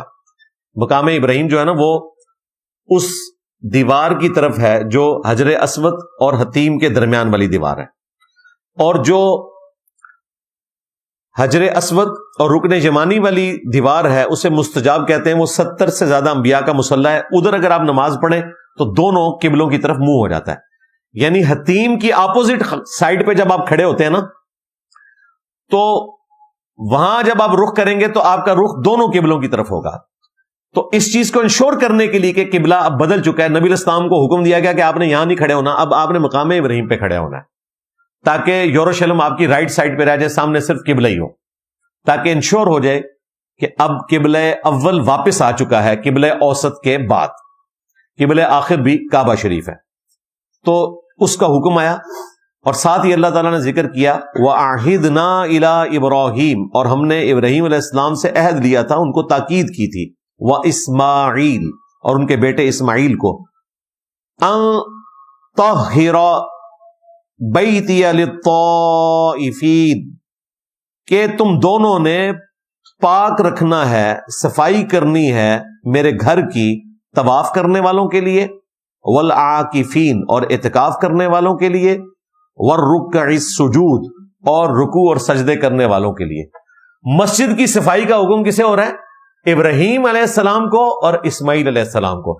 لہذا مسجد کی صفائی کرنا یہ کوئی ناقص کام نہیں ہے، یہ اللہ کے پیغمبروں کی سنت ہے، اور وہ صرف سنت نہیں ہے، اللہ تعالیٰ نے ان کی ڈیوٹی مقرر کی ہے کہ آپ نے یہ کرنا ہے۔ اس لیے آپ دیکھیں بخاری مسلم میں حدیث ہے، ایک عورت مسجد نبوی کی صفائی کیا کرتی تھی، چند دن کے بعد نبی علیہ السلام نے آبزرو کیا کہ وہ مسجد میں نہیں آ رہی، تو آپ نے پوچھا وہ عورت کہاں گئی؟ تو بتایا گیا کہ وہ حبشی عورت تھی۔ یہ نہ سمجھیے گا کہ اونچے خاندان سے تھی، حبشی عورت۔ تو بتایا گیا کہ وہ تو فوت ہو گئی اور ہم نے اس کو دفنا دیا۔ نبی علیہ السلام نے کہا کہ تم نے مجھے کیوں نہیں بتایا؟ صحابہ نے کہا رات کا وقت تھا، آپ کو انفارم کرنا ہم نے ضروری نہیں سمجھا۔ اور اصل بات یہ تھی کہ صحابہ کرام نے یہ سوچا ہوگا کہ یہ غریب عورت ہے، اس کے لیے ہم اللہ کے نبی کو تکلیف کیوں دیں، اور اللہ کے نبی کے لیے وہ سب سے زیادہ اہم تھی عورت۔ آپ نے فرمایا کہ مجھے اس کی قبر دکھاؤ۔ قبر پر گئے، وہاں جا کر اس کا نماز جنازہ پڑھا، اور آپ صلی اللہ علیہ وآلہ وسلم نے فرمایا کہ یہ قبریں اندھیروں میں ڈوبی ہوئی تھیں، اللہ نے میرے جنازہ پڑھنے کی برکت سے ان کو نور سے بھر دیا۔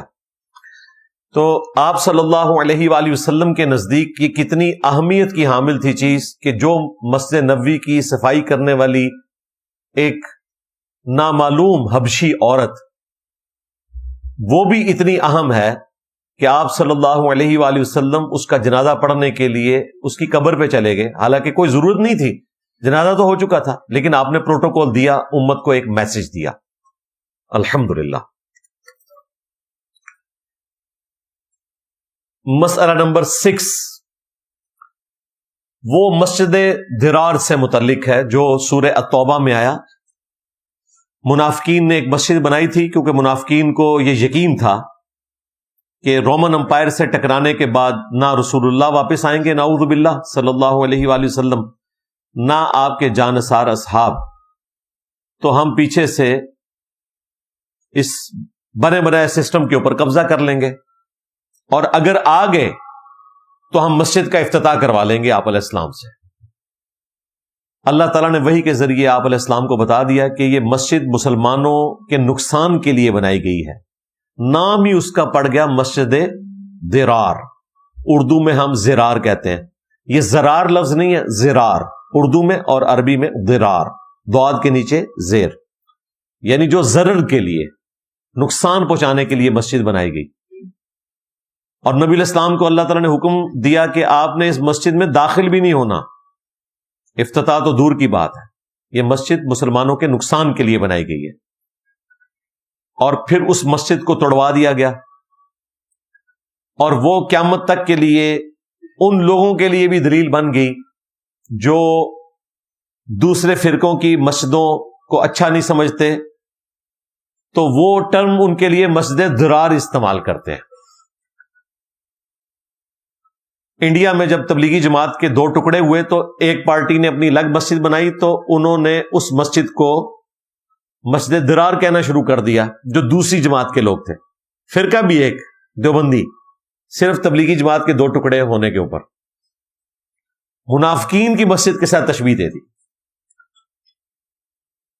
اور ہمارے جو اعلیٰ حضرت ہیں انہوں نے تو ملفوظات اعلیٰ حضرت میں ان کے بیٹے نے خود نقل کیا ہے۔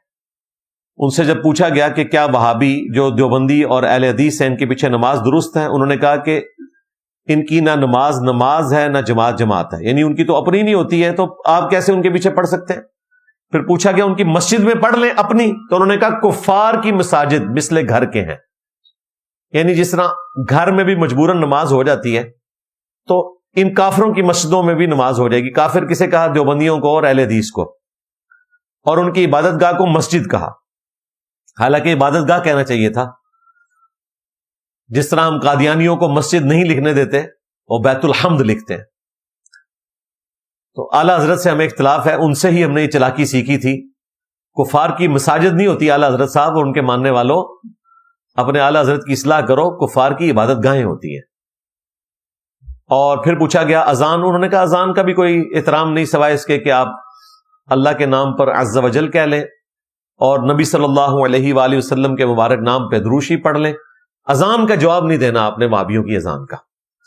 اور پھر ہمارے بابا جی نے تو اس میں ویلیو ایڈیشن کی, انہوں نے کہا چھڑ دے وہابیاں دی اذان دا کے احترام, یہ تو سوراں دے سور نے. ہاں کہنا انہاں بڑیاں دا اخلاص منگو تو بڑے بڑے لوگ ہم گداواں نو خیر پا ہی دیں گے. چلو جی چلیے او بھابیاں دی اذان اے تے کیڑا تے اے تے سور دے سور ہیں. چلو چلیے.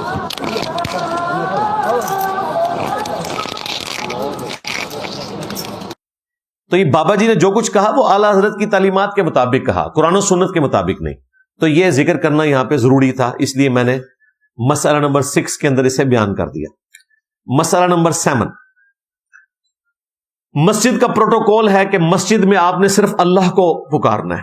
وہ مشہور آیت ہے سورۃ الجن میں, وَأَنَّ الْمَسَاجِدَ لِلَّهِ فَلَا تَدْعُوا مَعَ اللَّهِ أَحَدًا, اور یہ کہ مسجدیں خالصتاً اللہ کے لیے ہیں, اللہ کے ساتھ کسی اور کو مسجد میں مت پکارو.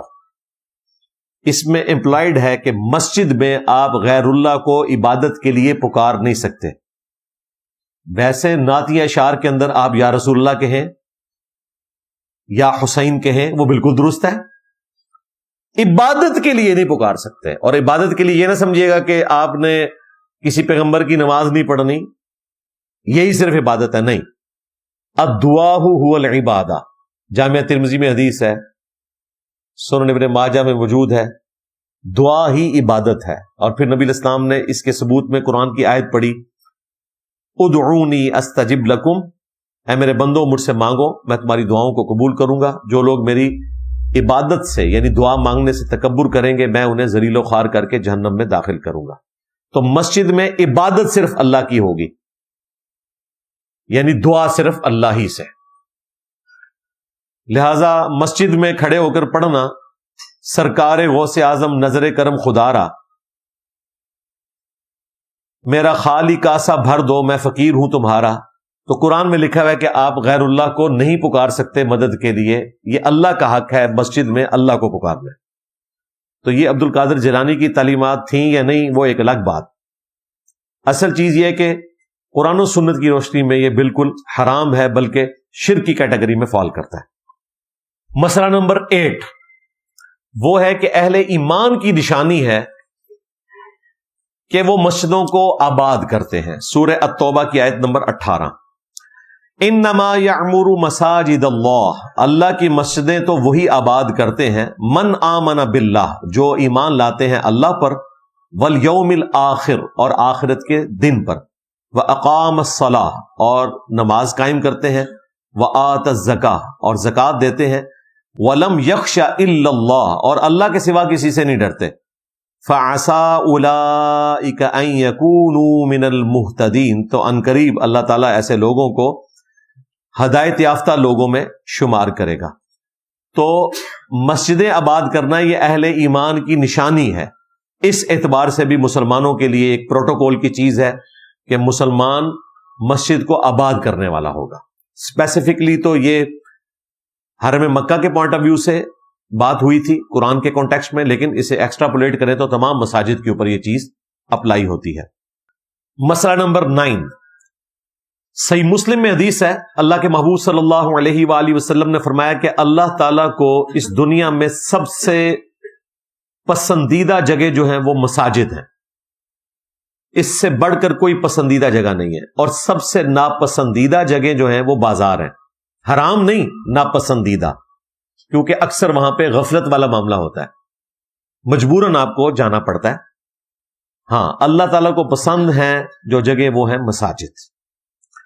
مسئلہ نمبر 10, بخاری اور مسلم دونوں میں حدیث ہے کہ جو شخص اللہ کی رضا کی خاطر مسجد بنوائے گا تو اللہ تعالیٰ اس کے لیے جنت میں گھر بنائے گا, بشرطے کہ وہ مسجد اللہ کی رضا کی خاطر ہوئی, کسی فرقے کی نہ ہوئی. یہ امپلائڈ ہے اس میں. مسئلہ نمبر 11, سورۃ البقرہ میں اللہ تعالیٰ نے حکم دیا کہ مسجد میں آپ نے اعتکاف کرنا ہے, اور اعتکاف سے متعلق ایک حکم اسپیسیفکلی آیا کہ میاں بیوی تعلق قائم نہیں کر سکتے اگر وہ اعتکاف کی حالت میں مسجد میں ہیں. تو مساجد کا استعمال اس اعتبار سے بھی ہے کہ آپ نے مسجد میں اللہ کے لیے اعتکاف کرنا ہے، اور دنیا کی ہر مسجد میں اعتکاف ہو سکتا ہے. وہ ایک ضعیف روایت لوگ پیش کرتے ہیں، شیخ البانی بھی دھوکہ کھا گئے اس سے، کہ 3 مسجدوں کے سوا اعتکاف نہیں ہے، بیت الحرام، مسجد نبوی اور مسجد اقصی، مسجد ایلیا. وہ روایت ضعیف ہے، اس میں سفیان بن عیینہ مدلس ہیں، ان سے روایت کر رہے ہیں. قرآن میں مطلقاً مساجد کے اعتکاف کا ذکر ہے، قرآن کے اسلوب سے بھی وہ حدیث ٹکراتی ہے اور اصول محدثین پہ بھی ضعیف ہے. مسئلہ نمبر 12، بخاری اور مسلم دونوں میں حدیث ہے، اللہ کے محبوب صلی اللہ علیہ وآلہ وسلم نے فرمایا 3 مساجد کے سوا ایکسٹرا آرڈنری ثواب کی نیت سے رخت سفر نہیں باندھنا مگر 3 مسجدوں کی طرف، بیت اللہ شریف، مسجد نبوی اور مسجد اقصی، مسجد ایلیا. یعنی ان مساجد کا سفر آپ اس نیت سے کر سکتے ہیں کہ یہاں جانا ثواب کا کام ہے، عام ثواب سے ہٹ کے. ویسے تو ہر مسجد میں جانا ثواب ہے، لیکن جو زیادہ ثواب ہے وہ ان مساجد کے اندر ہے. جیسا کہ صحیح بخاری میں موجود ہے، نبی اسلام نے فرمایا میری مسجد نبوی میں جو ثواب ہے وہ بیت اللہ شریف کو چھوڑ کر باقی تمام مسجدوں سے 1000 گنا زیادہ ہے. وہ جو روایت ہے نا کہ خانہ کعبہ شریف میں 1,00,000 دفعہ ہے، مسجد نبوی میں 50,000 دفعہ، وہ روایت کمزور ہے. صحیح روایت یہ ہے بخاری والی.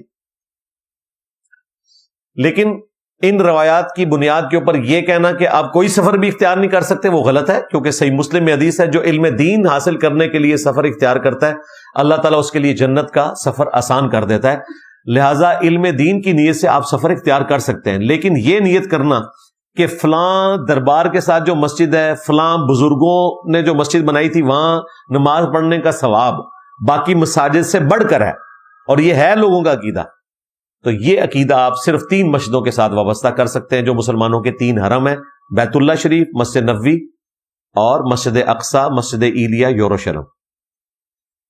مسئلہ نمبر 13، بخاری مسلم میں حدیث ہے نبی علیہ السلام جب بھی سفر سے واپس آتے تو پہلے مسجد میں 2 نفل ادا کرتے اور پھر آپ گھر واپس آتے، لہذا یہ بھی سنت ہے. بلکہ سفر پہ جاتے وقت بھی نفل پڑھنا مسجد میں یہ بھی مشروع ہے.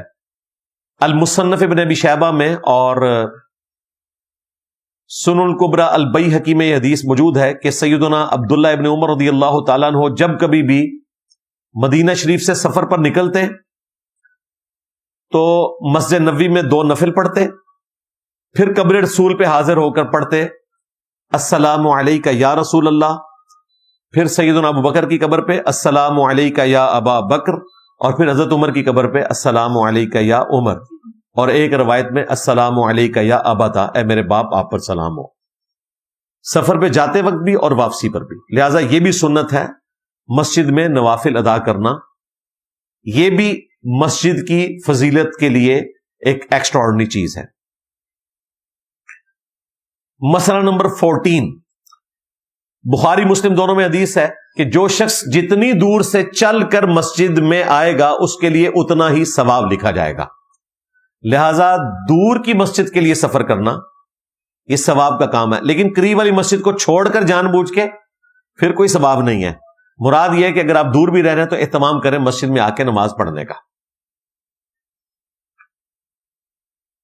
اسی کانٹیکسٹ میں صحیح مسلم میں ایک حدیث ہے، بنو سلمہ نے مسجد نبوی کے قریب شفٹ ہونے کا ارادہ کیا گاؤں سے نکل کر، تو آپ علیہ السلام نے انہیں منع کر دیا اور کہا کہ واپس اس گاؤں میں جاؤ، جتنے قدم تم چل کے آتے ہو نا تمہارے لیے اتنا زیادہ ثواب لکھا جاتا ہے. اور وہ کیوں شفٹ ہو رہے تھے کہ اتنی دور سے آنا پڑتا ہے؟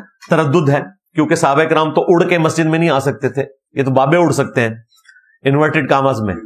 اس سے یہ مسئلہ بھی نکلتا ہے کہ بابے دشاہی کوئی نہیں، ہاں میرے نبی سا ہے ہی کوئی نہیں، تیرے بابے تے شاہی کوئی نہیں، اصحاب رسول سا ہے ہی کوئی نہیں، تیرے بابے تے شاہی کوئی نہیں. اور بنو سلمہ شفٹ ہو رہے ہیں مسجد نبوی کے قریب کہ ہمیں آسانی ہو، اتنی دور سے چل کے آنا پڑتا ہے، تردد ہے، جماعت رہ جاتی ہے. حضور نے یہ مشورہ نہیں دیا کہ اڑ کے آ جانا، کیونکہ تمہارے گھوڑے کے قدموں کی خاک، وہ جو جعلی کہانی ان کو بابے پڑھا گئے ہیں، اس کو کوئی غوث کتب ابدال نہیں پہنچ سکتا، تو غوث تو اڑتے رہے، اور صحابہ کرام نہیں اڑتے تھے، غوث بھی نہیں اڑتے تھے، اب تو ویسے ہی نہیں اڑتے، ہم نے پر کاٹ دیے ان کے، الحمدللہ۔ مسئلہ نمبر 15، بخاری مسلم میں حدیث ہے 7 لوگوں کو اللہ کے عرش کا سایہ ملے گا قیامت والے دن، ان میں ایک شخص وہ بھی ہے جس کا دل ہر وقت مسجد میں اٹکا رہے، یعنی وہ مسجد سے نکلے تو اس کی خواہش ہو کہ بس میں فارغ ہو کر دوبارہ مسجد میں پہنچ جاؤں، اور یقیناً جو 5 وقت نماز پڑھنے والے لوگ ہیں ان کی یہ روٹین ہوتی ہے، تو انشاءاللہ تعالیٰ 5 وقت نماز پڑھنے والے لوگ اللہ کے عرش کا سایہ حاصل کر لیں گے، اس سبب سے کہ ان کا دل مسجد میں اٹکتا ہے، تبھی تو وہ 5 دفعہ جاتے ہیں۔ اس کے لیے نہیں کہ ایکسٹرا آرڈنری کوئی آپ نے عبادت کرنی ہے، وہ 5 نمازیں بھی جماعت کے ساتھ ادا کر لینا یہ کافی ہے وہ فضیلت حاصل کرنے کے لیے۔ مسئلہ نمبر 16، بخاری مسلم میں حدیث ہے جو شخص مسجد میں نماز پڑھ کر اپنے مصلی پر بیٹھا رہتا ہے، جس جگہ اس نے نماز پڑھی، جتنی دیر بیٹھا رہے، کوئی ذکر کرے یا نہ کرے، فرشتے اس کے لیے دعا کرتے رہتے ہیں کہ اللہ اسے بخش دے، اس کی توبہ قبول فرما، اس پہ رحمت نازل فرما، جب تک کہ اس کا وضو ٹوٹ نہ جائے یا وہ کسی دوسرے مسلمان کو تکلیف نہ دے، اس وقت تک فرشتے اس کے لیے دعا کرتے رہتے ہیں، بغیر ذکر کے بھی فرشتے اس کے لیے دعا کرتے رہتے ہیں۔ یہ بھی فضیلت ہے صرف مسجد میں بیٹھنے کی، اور اس سے ضمنی مسئلہ یہ بھی پتا چلا کہ بغیر وضو کے بھی آپ مسجد میں بیٹھ سکتے ہیں، کیونکہ اس میں الفاظ ہیں کہ جب تک وضو سلامت رہے، ورنہ ساتھ نبی الاسلام یہ فرماتے ہیں کہ جیسے وضو ٹوٹے تو مسجد سے باہر نکل جاؤ، تو یہ نہیں ہے، تو مسجد میں بغیر وضو کے آپ بیٹھ سکتے ہیں، یہ مسئلہ اس میں سے نکلتا ہے۔ مسئلہ نمبر 17 بخاری مسلم میں حدیث ہے، نبی الاسلام نے حکم فرمایا، اور یہ حکم جو ہے وہ واجبیت کے درجے میں نہیں ہے، افضلیت کے درجے میں، کہ جب مسجد میں داخل ہو تو 2 رکعت ادا کرو، اس کے بعد مسجد میں بیٹھو۔ ہاں، جمعے کی نماز کے لیے اسپیسیفکلی حکم ہے کہ اگر خطیب جو ہے ممبر پہ ہے تو نبی الاسلام نے حکم دیا کہ پہلے 2 رکعتیں پڑھو، پھر تم نے بیٹھ کے خطیب کی تقریر سننی ہے۔ عام حالات میں یہ مستحب یا سنت کے درجے میں ہے، واجبیت کے درجے میں نہیں ہے۔ ویسے بھی جو لوگ فرائض کے ساتھ جڑی ہوئی سنتیں ادا کرتے ہیں تو وہ تحیت المسجد کے ایکویلنٹ بن جاتی ہے۔ جب آپ زور کی نماز کے لیے گئے تو آپ نے زور کی 4 سنتیں ادا کی، یا ٹائم تھوڑا سا 2 ادا کی، تو وہ تحیت المسجد بن گئے کہ مسجد کا پروٹوکول آپ نے ادا کر دیا۔ الگ سے پڑھیں تو بہت افضل ہے۔ مسئلہ نمبر 18 بخاری مسلم میں حدیث ہے، جو بھی کوئی بدبودار چیز کھائے تو وہ ہماری مسجدوں سے پھر دور رہے، اور اس میں اسپیسیفکلی بدبودار پودوں کا ذکر نبی الاسلام نے کیا، جس کی تفصیل جو ہے وہ سنن نبی داؤد میں اور باقی احادیث میں موجود ہے۔ پیاز اور لہسن، جب تک کہ ان کی بدبو ختم نہ کر دی جائے، نبی الاسلام نے کہا کہ فرشتوں کو تکلیف ہوتی ہے، یہ بخاری مسلم کے الفاظ ہے، اس کی بدبو سے۔ تو سگریٹ سے تو بہت زیادہ ہوتی ہوگی، نسوار سے اس سے بھی زیادہ ہوتی ہوگی، تو اس لیے اگر کوئی اس طرح کا بندہ مسجد میں جا رہا ہے تو وہ دانتوں کو صاف کرے اور خوشبو کا اہتمام کرے، پھر مسجد میں جائے۔ یہ مسجد کا پروٹوکول ہے۔ مسئلہ نمبر 19 بخاری مسلم حدیث ہے، نبی الاسلام نے فرمایا جب کوئی شخص نماز پڑھ رہا ہوتا ہے تو اس کے اور قبلہ کے درمیان اس کا رب ہوتا ہے، وہ اپنے رب سے ہم کلام ہو رہا ہے۔ پورا کانٹیکسٹ بخاری مسلم میں ہے کہ نبی الاسلام نے قبلہ رخ دیوار کے اوپر ایک تھوک دیکھی تو اپنے مبارک ہاتھوں سے اسے صاف کیا اور کہا کہ اس طرح کوئی نہ تھوکا کرے۔ اگر آپ کو تھوک آ جائے تو نبی الاسلام نے کہا کہ اپنا بایاں پاؤں اٹھا کر اس کے نیچے تھوک پھینکو اور پھر اس کو مسل دو، یہ کفارہ ہے۔ یہ اس مسجد کا ہے جس مسجد میں آپ جوتیوں سمیت نماز پڑھتے ہیں۔ اب تو وہ مسجدیں نہیں رہی ہیں سوائے جنازہ گاہوں کے، مٹی ہو تو پھر آپ نے تھوک تو پاک ہے ظاہر ہے، اس طرح مسل دینا ہے۔ اور آج کے اس ماڈرن دور میں جہاں قالین ہے تو آپ نے تھوک کو اپنے دامن میں لے لینا ہے یا ٹیشو پیپر میں لے لینا ہے یا رومال میں، تو اس طریقے سے مسجد میں وہ تھوک نہیں پھینکنی، سوائے ان مساجد کے کہ جہاں پر مٹی کا فرش ہے اور لوگ جوتیوں سمیت نماز پڑھتے ہیں۔ بخاری میں موجود ہے، نبی الاسلام نے بھی جوتیوں سمیت نماز پڑھی ہے اگر جوتیاں پاک ہیں تو تھوک کا کفارہ یہ ہے کہ آپ نے اس کو پاؤں کے نیچے مسل کے اپنی جوتی کے نیچے مٹی کے اوپر مسل دینا ہے۔ اور ابو داؤد میں مزید تفصیل آئی ہے کہ نبی الاسلام نے اس صحابی کو امامت سے اتار دیا تھا جس نے وہ تھوک پھینکا تھا، وہ امام مسجد تھا۔ ظاہر عام نمازی تو اس طرح کی جرت نہیں کریں گے، امام مسجد اور خطبائی کرتے ہیں. تو آپ نے کہا کہ اب وہ نماز پڑھانے آئے تو اس کو کہنا کہ اللہ کے نبی نے تمہاری امامت سے منع فرما دیا. جو تھوکتا ہے قبلہ رخ، آپ اندازہ کریں گے صرف تھوک کی بات ہو رہی ہے. جو بد عقیدگی پھیلاتا ہے، جو گالیاں نکالتا ہے، جو شرک پھیلاتا ہے، اگر نبی علیہ السلام دنیا میں ہو تو ایسے لوگوں کو امامت سے معزول کریں. یہ ہماری مجبوری ہے کیونکہ ہمیں حکم دیا گیا کہ نمازیں ان کے پیچھے پڑھنا ہے. وہ بخاری میں حدیث ہے، ابو ہریرہ عنقریب تمہیں ایسے لوگ نمازیں پڑھائیں گے جو غلط نمازیں پڑھانے والے ہوں گے، نماز پڑھ لینا، ان کی غلطی کا وبال ان پر ہوگا. فتنے کو نبی علیہ السلام نے اوائڈ کیا. 20 نمبر مسئلہ، بخاری مسلم میں حدیث ہے گھروں کو قبرستان نہ بناؤ، ان میں بھی نماز ادا کیا کرو، اس کی وجہ سے گھروں میں برکت ہوگی. یعنی آپ نے گھر کو بھی ایک طرح سے مسجد اس حوالے سے بنانا ہے کہ نفلی نماز وہاں پہ ادا کرنی ہے. ایک اور حدیث ہے بخاری مسلم میں کہ مرد کی سب سے افضل نماز فرض کے بعد وہ ہے جو وہ گھر میں ادا کرتا ہے، نفلی نماز. ایک اور حدیث ہے بخاری اور مسلم میں، نبی علیہ السلام نے فرمایا کہ جو مرد اپنے گھر میں نماز ادا کرتے ہیں، نفلی نماز، فرض کی نہیں بات ہو رہی، تو ان کو میری مسجد نبوی میں بھی نماز پڑھنے سے زیادہ ثواب ملتا ہے. یہ بہت بڑی فضیلت ہے نفلی نماز گھر میں پڑھنے کی. اور نفلی نماز میں ساری نمازیں آتی ہیں، اشراق بھی آتی ہے، تہجد کی نماز بھی آتی ہے، قیام اللیل بھی آتا ہے. یہ ساری نمازیں نفلی گھر میں پڑھنا افضل ہے. مسئلہ نمبر 21، بخاری مسلم میں حدیث ہے، اما عائشہ کہتی ہیں نبی علیہ السلام کے آخری دن بیماری کے چل رہے تھے، آپ بار بار تکلیف کی وجہ سے چہرے اقدس سے چادر ہٹاتے تھے اور کہتے تھے لعن اللہ الیہود والنصارى اتخذوا قبور انبیائہم مساجدا، اللہ کی لعنت ہو یہود و نصارہ پر، انہوں نے اپنے نبیوں کی قبروں کو سجدہ گاہ بنا لیا تھا. اما عائشہ کہتی ہیں کہ نبی علیہ السلام ہمیں ڈرا رہے تھے اگر ہمیں خطرہ نہ ہوتا کہ لوگ رسول اللہ کی قبر پہ سجدے شروع کر دیں گے، اسے مسجد بنا لیں گے، تو ہم نبی علیہ السلام کی قبر کو زیارت کے لیے اوپن چھوڑ دیتے. اس سے پتہ چلا کہ آپ مسجدوں کو ایسی جگہ پہ نہیں بنا سکتے جہاں پہ قبریں ہوں، قبر کے اوپر نہیں بنا سکتے. یہ مسجد نبوی کے ساتھ جو آپ کو روضہ شریف نظر آ رہا ہے، یہ روضہ شریف مسجد نبوی میں نہیں بنایا گیا، یہ توسیع کے دوران بیچ میں آ گیا ہے. نبی علیہ السلام کا گھر مبارک تھا جو مسجد میں کھلتا تھا اس کا ایک دروازہ، یہ پھر توسیع کے دوران شامل کیا گیا. یہ نبی علیہ السلام نے اس کو شامل نہیں کروایا، لہذا اس کی پلی لے کر کہیں پر مسجد کے اندر قبریں بنانا یہ بالکل منع ہے.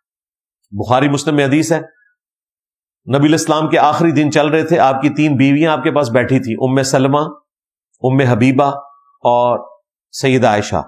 ام حبیبہ اور ام سلمہ وہ تھیں جنہوں نے ہجرت حبشہ کی تھی اپنے ایکس ہسبینڈز کے ساتھ، اور وہ حضور کے بیماری کے دنوں میں یاد کر رہی تھی کہ ہم نے وہاں ایک ماریا نام کا گرجا دیکھا تھا حبشہ میں جہاں پہ کچھ تصویریں لٹکی ہوئی تھی. تو نبی علیہ السلام بیماری کے عالم میں اٹھے. آپ نے کہا یہی تو ان کی بدبختی تھی، خرابی تھی کہ جب کوئی نبی یا نیک آدمی فوت ہو جاتا تھا وہ اس کی قبر پہ تصویریں لٹکا دیتے تھے، پھر سجدے شروع کر دیتے تھے، اسے مسجد بنا لیتے تھے قبر کو، نبیوں کی قبروں کو. پھر آپ نے فرمایا قیامت والے دن یہ سب سے بدترین مخلوق بنا کر اٹھائے جائیں گے جو قبروں کے اوپر سجدے کرتے ہیں. کن کی قبروں پہ؟ نبیوں کی. بابے تو شاہی کوئی نہیں، ہاں میرے نبی سا ہے ہی کوئی نہیں، تیرے بابے تھے شاہی کوئی نہیں. ہر آیت اور حدیث سے یہ رزلٹ نکلتا ہے. تو نبی علیہ السلام نے امت کو ڈرایا کہ یہ کام نہیں کرنا کہ نبیوں اور نیک لوگوں کی قبروں کو آپ مسجد بنا لو، اس پہ سجدے کرو. صحیح مسلم میں تو حدیث ہے نبی علیہ السلام نے کسی قبر کی رخ بھی کھڑے ہو کر نماز پڑھنے سے منع فرمایا اور قبر پر بیٹھنے سے بھی منع کیا. سامنے قبر ہے، آپ کی نماز نہیں ہوگی. ہاں اگر سترا آ گیا، کوئی دیوار آ گئی ہے، پھر ایک الگ بات. یعنی قبرستان کے کسی کارنر پہ کوئی مسجد ہے اور سامنے قبرستان ہے تو وہ مسجد کی دیوار سترا بن گئی، وہ نماز بالکل درست ہے. لیکن مسجدوں کے اندر قبریں بنانا اور ان قبروں کی طرف کھڑے ہو کر نماز پڑھنا یہ بھی ہو رہا ہے بعض جگہوں پر، بالکل ایسی نماز درست نہیں ہے. مسئلہ نمبر 22، صحیح مسلم میں حدیث ہے اللہ کے محبوب صلی اللہ علیہ وآلہ وسلم نے فرمایا کہ تم اگر دیکھو کوئی شخص مسجد میں کوئی گمشدہ چیز کی اناؤنسمنٹ کر رہا ہے تو اسے کہو کہ اللہ کرے تمہیں تمہاری گم شدہ چیز نہ ملے، کہ مسجدیں ان کاموں کے لیے نہیں بنائی گئی، لہذا مسجد میں گمشدگی کا اعلان نہیں ہو سکتا۔ آج تک ہوتے ہیں، اب تو خیر بہت کم ہو گئے ہیں، اب تو لوگ رکشے میں وہ سپیکر لگا کے اناؤنسمنٹ کرتے ہیں۔ مسجد میں کسی نہ جانور نہ انسان کی گمشدگی کا اس طرح کا کوئی اعلان نہیں ہونا چاہیے، مسجدیں ان کاموں کے لیے نہیں بنائی گئی۔ مسئلہ نمبر 23، جامع ترمذی میں اور حاکم میں یہ روایت ہے، امام حاکم نے صحیح کہا، امام ذہبی نے موافقت کی، کہ آپ علیہ السلام نے فرمایا کہ مسجد میں اگر کوئی خرید و فروخت کرے تو تم اسے کہو کہ اللہ تعالیٰ تمہارے اس کاروبار میں نفع نہ دے، اور اگر کوئی مسجد میں اناؤنسمنٹ کرے گمشدہ چیز کی تو اس سے کہو کہ اللہ تعالیٰ کرے تمہیں یہ چیز نہ ملے، کہ مسجدیں ان کاموں کے لیے نہیں بنائے گی۔ یہاں پہ خرید و فروخت کی بھی ممانعت آئی ہے۔ آپ سوچ رہے ہوں گے کہ مسجدوں میں لوگ کتابیں بیچ رہے ہوتے ہیں، تو وہ آپ غور کریں، مسجد کے اندر سٹال نہیں لگا ہوتا، وہ انہوں نے جوتیوں والی جگہ پہ لگایا ہوتا ہے۔ انہیں بھی اس بات کا پتہ ہے کہ ہم نے خرید و فروخت والا معاملہ نہیں کرنا۔ مسئلہ نمبر 24، بخاری مسلم میں حدیث ہے، حضرت حسان ابن ثابت مسجد نبوی میں نعتیہ اشعار پڑھ رہے تھے، حضرت عمر وہاں سے گزرے، انہوں نے تیکھی نظروں سے دیکھا، تو صرف دیکھنے پہ حضرت حسان کی جرأت دیکھیں، امیر المومنین سے کہا کہ اس طرح میری طرف مت دیکھیں، آپ سے بہتر شخصیت مسجد نبوی میں تھے اور میں انہیں بھی نعتیہ اشعار سنایا کرتا تھا۔ تو حضرت عمر نے کہا کہ اپنا گواہ پیش کرو، تو حضرت ابو ہریرہ کی طرف انہوں نے اشارہ کیا، انہوں نے کہا امیر المومنین میں گواہی دیتا ہوں کہ نبی علیہ السلام خود نعتیہ اشعار سنا کرتے تھے حسان سے، اور دعا کیا کرتے تھے کہ اے اللہ روح قدس کے ذریعے حسان کی مدد فرما جس طرح تو نے عیسیٰ ابن مریم کی مدد کی تھی۔ تو حضرت عمر وہاں سے خاموشی سے چلے گئے، یعنی انہوں نے اپنی غلطی بھی مان لی، حضرت حسان کو انڈورس بھی کیا، اور حضرت ابو ہریرہ کی گواہی حدیث کے طور پر قبول کر لی۔ یہ بعض لوگ جو ہیں وہ روایتوں کو توڑ موڑ کر پیش کرتے ہیں کہ حضرت عمر جو ہیں وہ حضرت ابو ہریرہ کی حدیثیں قبول نہیں کرتے تھے، جو غالی رافضی یہ کہتے ہیں، وہ بالکل بکواس ہے۔ بخاری مسلم میں حدیث قبول کی اور اس کی وجہ سے بیک فٹ پہ چلے گئے، حضرت ابو ہریرہ کی گواہی کے اوپر حسان ابن ثابت کی حدیث کو قبول کیا۔ مسئلہ نمبر 25، بخاری مسلم میں حدیث ہے، نبی علیہ السلام جب جنگی مہمات روانہ کرتے تھے تو چندے کی اپیل کرتے تھے، تو مسجد نبوی میں چندہ اکٹھا ہوتا تھا، جس طرح آج کل ہماری مساجد میں ہوتا ہے، مسجد کا انتظام چلانے کے لیے بالکل درست ہے، اس کی اصل موجود ہے، لیکن چندہ اکٹھا کیا جائے۔ باقی یہ جو بھیک مانگنے کے لیے آ جاتے ہیں اور کھڑے ہو جاتے ہیں اور تماشا لگا لیتے ہیں اور سارے پروفیشنل قسم کے، تو اس قسم کی کوئی اجازت نہیں کہ مسجد کے اندر آپ اس قسم کی حرکت کریں، یہ بالکل غلط ہے۔ البتہ اگر واقعتاً کوئی ضرورت مند ہے اور مسجد کا خطیب یا امام اس کے لیے اناؤنسمنٹ کرتا ہے کہ اس کی آپ ہیلپ کریں، تو بالکل درست ہے۔ صحیح مسلم میں حدیث ہے، چند غریب اصحاب جو ہیں نئے نئے اسلام میں داخل ہوئے، ان کے پاؤں میں جوتیاں بھی نہیں تھیں، کپڑے بھی پھٹے پرانے تھے، نبی علیہ السلام کے چہرے اقدس پہ ناگواری کے اثرات ظاہر ہوئے دکھ کی وجہ سے، تو آپ نے مسجد نبوی میں ممبر لگوایا اور آپ نے ترغیب دلائی کہ اللہ کی راہ میں مال خرچ کرو۔ ایک انصاری صحابی اٹھے، گھر گئے، اتنا بڑا بورا بھر کے لائے، مسجد نبوی کے سین میں رکھا۔ باقی لوگ ان سے متاثر ہوئے کہ یہ تو اتنا آسودہ حال بھی نہیں تھا، اتنا سامان اٹھا کے لے آیا، تو لوگ آہستہ آہستہ گھروں میں گئے اور مسجد نبوی میں ڈھیر لگ گیا، اور نبی علیہ السلام کا چہرہ اقدس سورج کی طرح چمکنا شروع ہو گیا۔ پھر آپ نے فرمایا جس نے اسلام میں اچھا طریقہ جاری کیا اس کو ثواب ملے گا، اور جتنے لوگ اس پہ عمل کریں گے ان کا ثواب بھی اس کو ملے گا، اور ان کے اپنے ثواب میں بھی کمی نہیں ہوگی۔ یہ نہیں ہے کہ ان کا ثواب ختم ہو گیا، اور جس نے برا طریقہ جاری کیا تو اسے تمام کی برائی کا وبال بھی پہنچے گا، اور برائی کرنے والوں کے اپنے وبال میں بھی کمی نہیں ہوگی۔ جو یہ کہتے ہیں وہ بدعت حسنہ اور بدعت سیئہ، اس میں الفاظ ہیں سنت حسنۃ سنت سیئۃ، اچھی سنت اور بری سنت، یعنی اچھا طریقہ اور برا طریقہ۔ جس طرح کہ اچھی سنت ہے بخاری مسلم لکھنا، یہ اچھی بدعت نہیں ہے۔ اچھی سنت ہے ویڈیو کیمرے میں قرآن و سنت کی تعلیمات کو ریکارڈ کر کے یوٹیوب کے ذریعے عام کرنا۔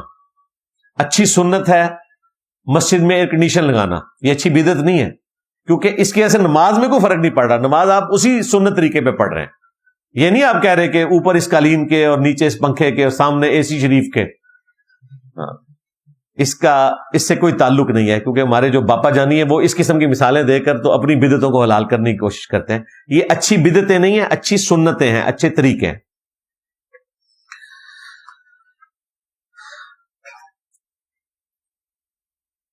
مسئلہ نمبر 26 جامعہ ترمذی میں اور سنن ابی داؤد میں حدیث ہے، نبی علیہ السلام نے فرمایا کہ حمام اور قبرستان کے سوا پوری زمین مسجد ہے. یعنی حمام ظاہر ہے وہاں پہ پاکی کا اتنا اہتمام نہیں ہوگا، اور قبرستان میں بھی آپ نماز نہیں پڑھ سکتے، یعنی قبروں کے اوپر. اور ترمذی میں ایک اور روایت ہے کہ بکریوں کے باڑے میں تم نماز پڑھ سکتے ہو، اونٹ کے باڑے میں نماز نہ پڑھو. باقی وہ مطلقاً حدیث ہے بخاری مسلم میں کہ 5 خصوصیات مجھے اللہ تعالیٰ نے دی ہیں، ان میں سے پہلی خصوصیت یہ ہے کہ ساری زمین میرے لیے مسجد بن گئی. لیکن اس میں یہ جگہ شامل نہیں ہے، نمبر 1 قبرستان، نمبر 2 حمام، اور نمبر 3 اونٹوں کا باڑا. مسئلہ 27 صحیح بخاری میں حدیث ہے، صاحب بن یزید رضی اللہ تعالیٰ عنہ کہتے ہیں میں مسجد نبوی میں لیٹا تھا تو حضرت عمر رضی اللہ تعالیٰ عنہ نے مجھے کنکری ماری. میں متوجہ ہوا تو امیر المومنین تھے، اور انہوں نے مجھے اشارے سے کہا کہ وہ جو 2 بندے ہیں نا ان کو میرے پاس لے کر آؤ. 2 اجنبی تھے، مسجد نبوی میں اونچی آواز میں آپس میں گفتگو کر رہے تھے. پاس بلا کر پوچھا کہاں سے ہو؟ انہوں نے عرض کیا طائف سے. تو کہا کہ اگر تم مدینے کے رہنے والے ہوتے تو میں تمہیں کوڑے لگواتا، تمہیں سزا دیتا کہ تم رسول اللہ کی مسجد میں اپنی آوازوں کو اونچا کر رہے ہو. یہ مسجد کا پروٹوکول ہے، صرف مسجد نبوی کا نہیں، باقی مسجدوں کا بھی. تو مسجد میں آپ آواز بلند نہیں کر سکتے. یعنی کہ یہ ابن عربی نے جو ڈرامہ لگایا، اور پھر وہ ہمارے طیب اردغان نے ارطغرل کی شکل میں پوری دنیا میں ڈرامہ لگا کہ وہ مسجد میں وہ ناچا کودا کرنے والا جو وہ ذکر کرتے ہیں، اس کی اسلام میں کوئی حیثیت نہیں ہے. اس شور شرابہ ڈالنے کی کوئی حیثیت نہیں ہے. اس کی وجہ سے مسجد میں دھمک بھی پیدا ہوتی ہے، اور وہ اونچی آواز سے وہ کام کر رہے ہیں جو قرآن و سنت سے ثابت نہیں ہے. انہی سے پوچھے کیا صحابہ کرام اسی طریقے سے مسجد میں کیا کرتے تھے؟ تو کانوں کو ہاتھ لگائیں گے. تو پھر خود مان لو کہ یہ طریقہ صوفیوں نے غلط ایجاد کیا ہوا ہے. 28 نمبر مسئلہ صحیح بخاری میں حدیث موجود ہے، حضرت سمامہ رضی اللہ تعالیٰ عنہ اس وقت مسلمان نہیں ہوئے تھے، مشرکین عرب کی طرف سے قید ہو کر آئے. 3 دن تک مسجد نبوی میں انہیں ستون کے ساتھ باندھا گیا. نبی علیہ السلام کے اخلاق سے متاثر ہوئے، نماز کی روٹین دیکھ کر انہوں نے اسلام قبول کر لیا. آج بھی وہ ستون مسجد نبوی میں موجود ہے ان کے نام کے ساتھ. تو اس حدیث سے ہمیں یہ پتا چلا کہ آپ نان مسلم کو مسجد میں لا سکتے ہیں، ان کے اوپر شریعت نہیں ہے، چاہے وہ جنوبی ہوں، وہ مشرک ہوں، ان کے اوپر شریعت کا قلم اٹھا ہوا ہے. اگر مسجد نبوی میں لایا جا سکتا ہے تو دنیا کی کسی بھی مسجد میں لایا جا سکتا ہے، سوائے حرم مکہ کے، وہاں مشرکین کا داخلہ منع ہے. باقی دنیا کی ہر مسجد میں، جس طرح شاہ فیصل مسجد میں، بادشاہی مسجد میں نان مسلم آتے ہیں، لوگ پوچھتے ہیں مسجد میں کیوں گھسایا، تو نبی اسلام نے اس کی اجازت دی ہوئی ہے. یہ مسئلہ بھی کلیئر کر لیں. مسئلہ 29 بخاری مسلم میں حدیث ہے، مسجد نبوی میں نیزوں کی اور تیروں کی پریکٹس ہو رہی تھی، ظاہر ہے جو ایڈجسٹنٹ گراؤنڈ تھا. تو ام عائشہ کہتی ہیں نبی علیہ السلام نے مجھے اپنے پیچھے کھڑا کر کے وہ سارا حبشیوں کا کھیل دکھایا، اور جب میں خود بور ہوئی تو نبی علیہ السلام ہٹے. یعنی آپ نے مجھے خود سے نہیں کہا، آپ اتنی دیر تک کھڑے رہے پردہ کر کے اپنی بیوی کے لیے. اس سے یہ بھی پتا چلا کہ مسجد کے اندر اس قسم کی ایکٹیویٹیز ہو سکتی ہیں جو گراؤنڈ ایریا ہے، جو فنائے مسجد میں داخل ہے. یہ کوئی بے حرمتی والا معاملہ نہیں ہے.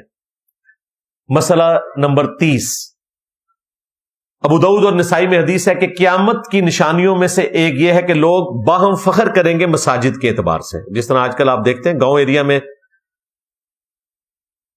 جٹ حضرات نے کو مسجد بنائی ہے تو مقابلے پر ارائی آ جائیں گے، وہ اپنی مسجد بنا لیں گے. اور اس طرح خاندانی بنیاد کے اوپر لوگ فخر کرتے ہیں، فرقوں کی بنیاد کے اوپر بھی. مینار کسی نے 50 فٹ کھڑا کیا، دوسرے کہتے ہیں ہم 60 فٹ کھڑا کریں گے. ٹوائلٹ گندے ہوں گے اور 50 لاکھ روپے مینار کے اوپر لگا دیں گے. یہ مسجد کے ساتھ فضول خرچی والا معاملہ ہے. وہ روایت اس کی صحت میں اختلاف ہے، لیکن میرے نزدیک وہ روایت فٹ ان بیٹھتی ہے سنن ابی داؤد کی، کہ نبی علیہ السلام نے یہود و نصارہ کا طریقہ قرار دیا ہے مسجدوں کو مزین کرنا، یعنی ضرورت سے زیادہ نقش و نگار ڈالنا. یہ کوئی پسندیدہ عمل نہیں ہے. مسئلہ نمبر 31 صحیح مسلم میں حدیث ہے، مسجد میں داخل ہوں تو آپ نے دعا پڑھنی ہے، اللہم افتح لی ابواب رحمتک، اور نکلتے ہوئے اللہم انی اسألک من فضلک، یہ آیا ہے صحیح مسلم میں، جامعہ ترمذی میں، سنن ابن ماجہ میں ہے بسم اللہ والسلام علی رسول اللہ اللہم اغفر لی ذنوبی وافتح لی ابواب رحمتک، اور اسی طریقے سے نکلنے کی دعا بھی۔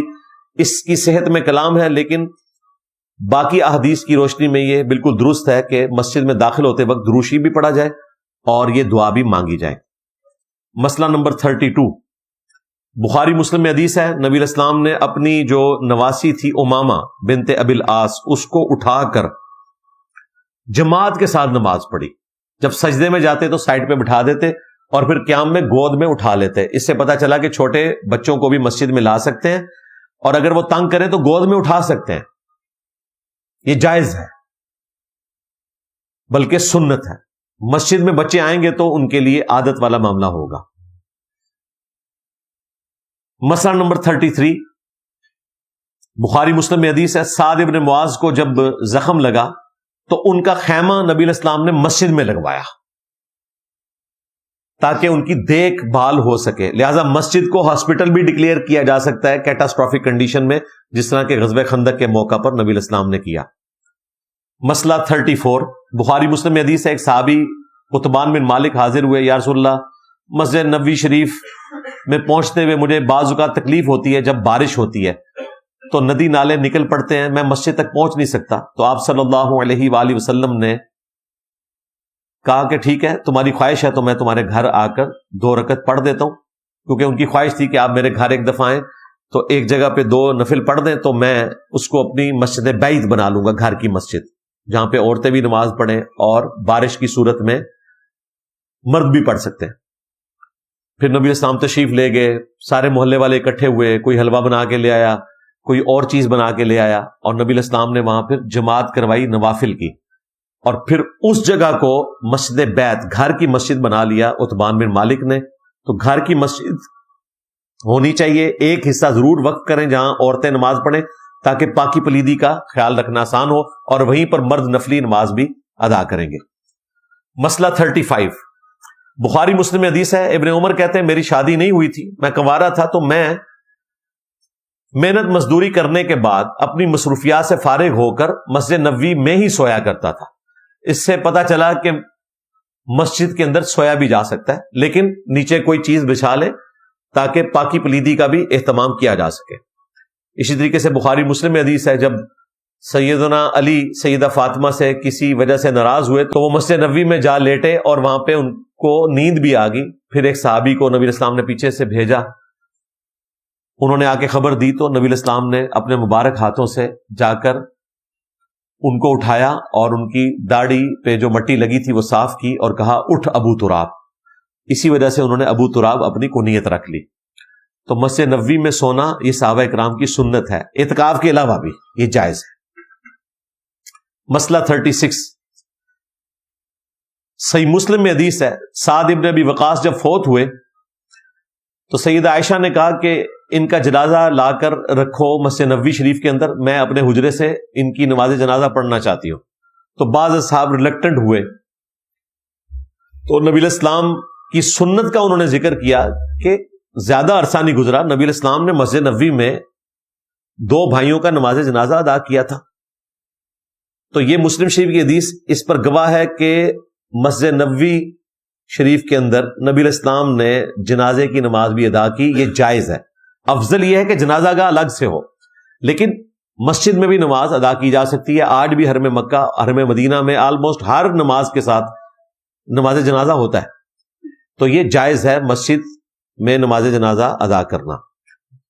مسئلہ 37، بخاری مسلم میں حدیث ہے، نبی علیہ السلام کی بیویاں بھی اعتکاف مسجد نبوی میں کیا کرتی تھی، ان کے بھی خیمے لگتے تھے، بلکہ آپ علیہ السلام جب اعتکاف میں ہوتے اور کوئی بیوی ملنے آتی تو نبی علیہ السلام اس کو اس کے گھر چھوڑنے کے لیے بھی چلے جاتے۔ ان احادیث سے یہ پتہ چلا کہ مسجد نبوی کے اندر اگر عورتیں اعتکاف کر سکتی ہیں تو باقی مساجد میں بھی کر سکتی ہیں۔ عورتوں کا داخلہ مسجد میں یہ ثابت ہوا، اس حوالے سے یہ اصل ہے۔ بخاری مسلم میں حدیث ہے، اگر تمہاری بیوی مسجد میں جانے کی اجازت مانگے تو اسے اجازت دے دو، اگرچہ افضل گھر میں نماز پڑھنا ہے، لیکن اجازت دے دو، یہ جائز ہے۔ لیکن اگر فتنہ ہو، وہ بخاری میں حدیث ہے، اما عائشہ کہتی ہیں کہ نبی علیہ السلام اگر ہمارے زمانے کی عورتوں کو دیکھتے تو مسجد میں جانے سے منع کر دیتے۔ آپ نے منع نہیں کیا، لیکن ضرورتاً منع کیا جا سکتا ہے جہاں فتنہ ہو۔ اب کیمرے کا فتنہ جو آج کل ہے، اس میں تو آپ رسک نہیں لے سکتے، چھپے ہوئے کیمرے بھی لگے ہوئے ہیں، کوئی ویڈیو لیک ہو جائے۔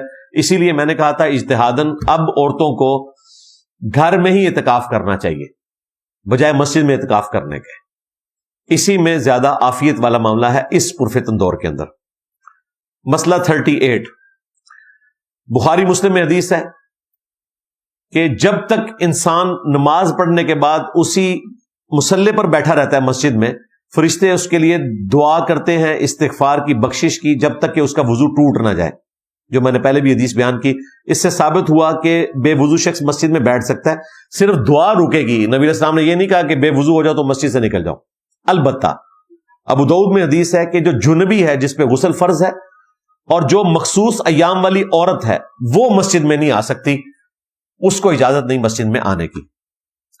مسئلہ 39، سیکنڈ لاسٹ، بخاری مسلم میں حدیث ہے، نبی علیہ السلام نے فرمایا کہ اگر مجھے عورتوں اور بچوں کا خیال نہ ہو تو میں ان لوگوں کے گھروں کو آگ لگا دوں جو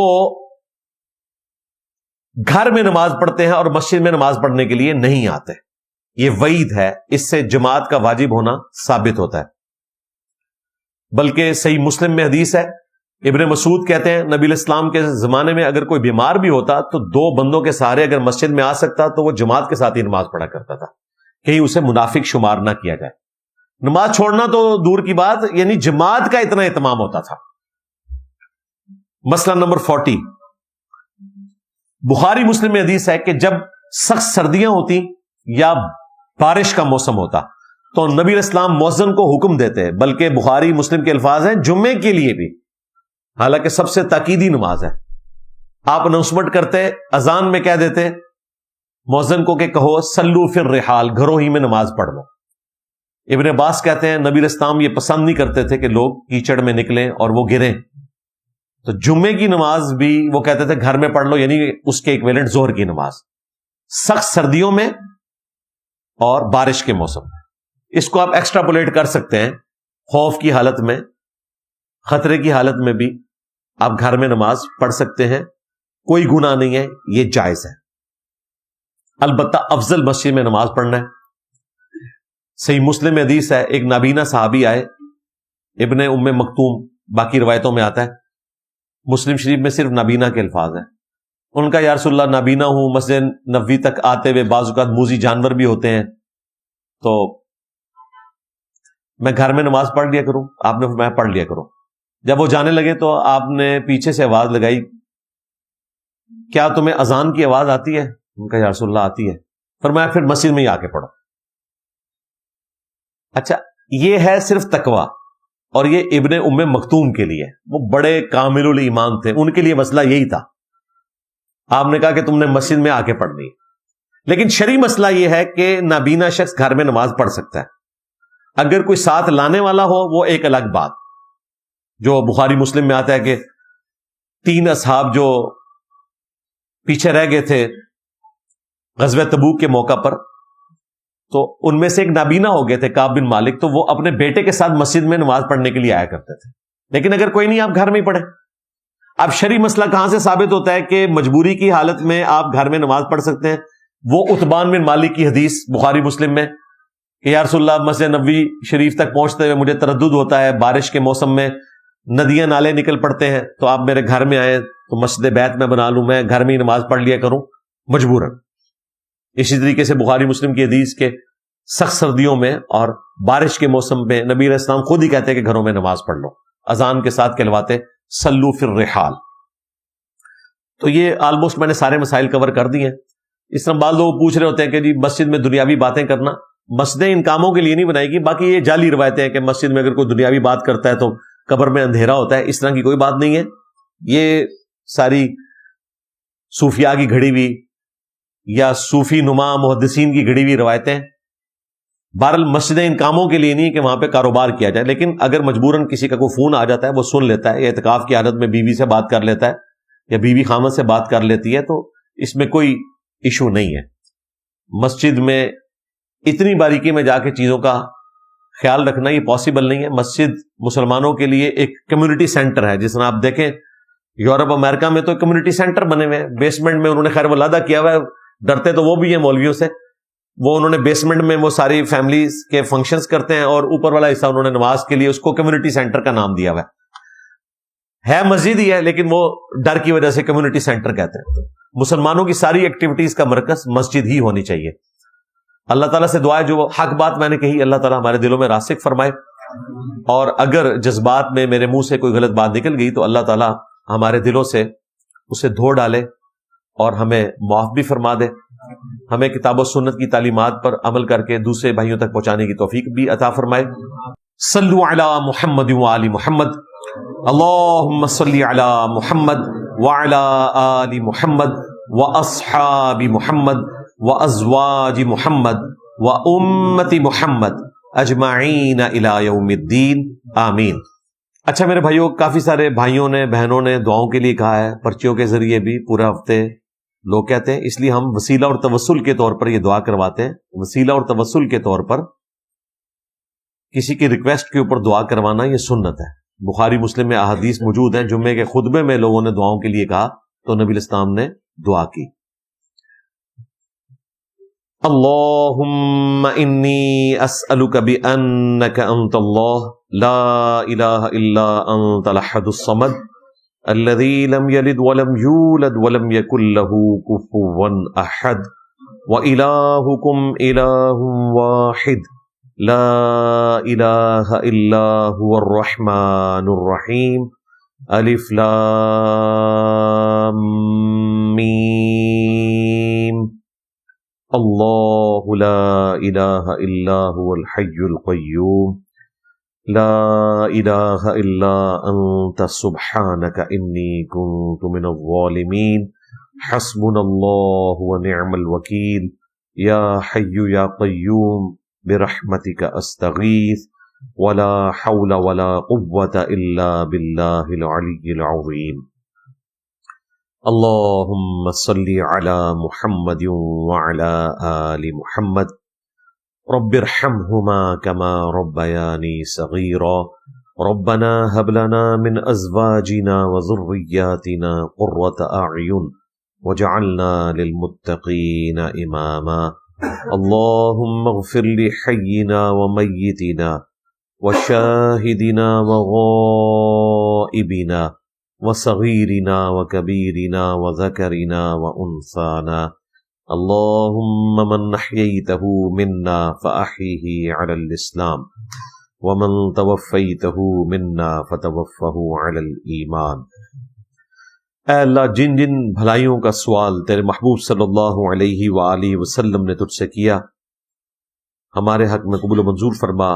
ہمارے ماں باپ کے حق میں, بیوی بچوں کے حق میں, ہمارے رشتہ داروں کے حق میں, پوری امت کے حق میں قبول و منظور فرما. اور جن جن چیزوں کے شر سے تیرے محبوب صلی اللہ علیہ وآلہ وسلم نے تیری پناہ طلب کی تمام مسلمانوں کو ان چیزوں کے شر سے اپنی پناہ عطا فرما. خصوص بالخصوص فلسطین کے مسلمان, کشمیر کے, چائنا میں, انڈیا میں, افغانستان میں, یمن میں, عراق میں, شام میں, جہاں کہیں کسب پرسی کی زندگی گزار رہے ہیں, غیب سے ان کی عزت آبرو جان و مال کی حفاظت فرما. اے اللہ, ہمیں موت سے پہلے پہلے قبر و آخرت کی تیاری کرنے کی توفیق عطا فرما. اے اللہ, ہمارے جو بھی چھوٹے بڑے رشتہ دار فوت ہو چکے ان کی مغفرت فرما. جو زندہ ہیں اور بیمار ہیں انہیں شفاء کلی عطا فرما, اور جو صحت مند ہیں انہیں اپنی آخرت کی تیاری کرنے کی توفیق عطا فرما. ہمارے ملک پاکستان کی خیر فرما, پورے عالم اسلام کی خیر فرما, اندرونی اور بیرونی خطرات سے محفوظ فرما. ختم نبوت صلی اللہ علیہ وآلہ وسلم کی برکت سے یہ نبیوں والا کام پوری امت تک پہنچانے کی توفیق عطا فرما. سبحان ربک رب العزت عما یصفون وسلام علی المرسلین والحمد للہ رب العالمین وصلی اللہ علی النبی الکریم وعلی آلہ واصحابہ اجمعین الی یوم الدین آمین.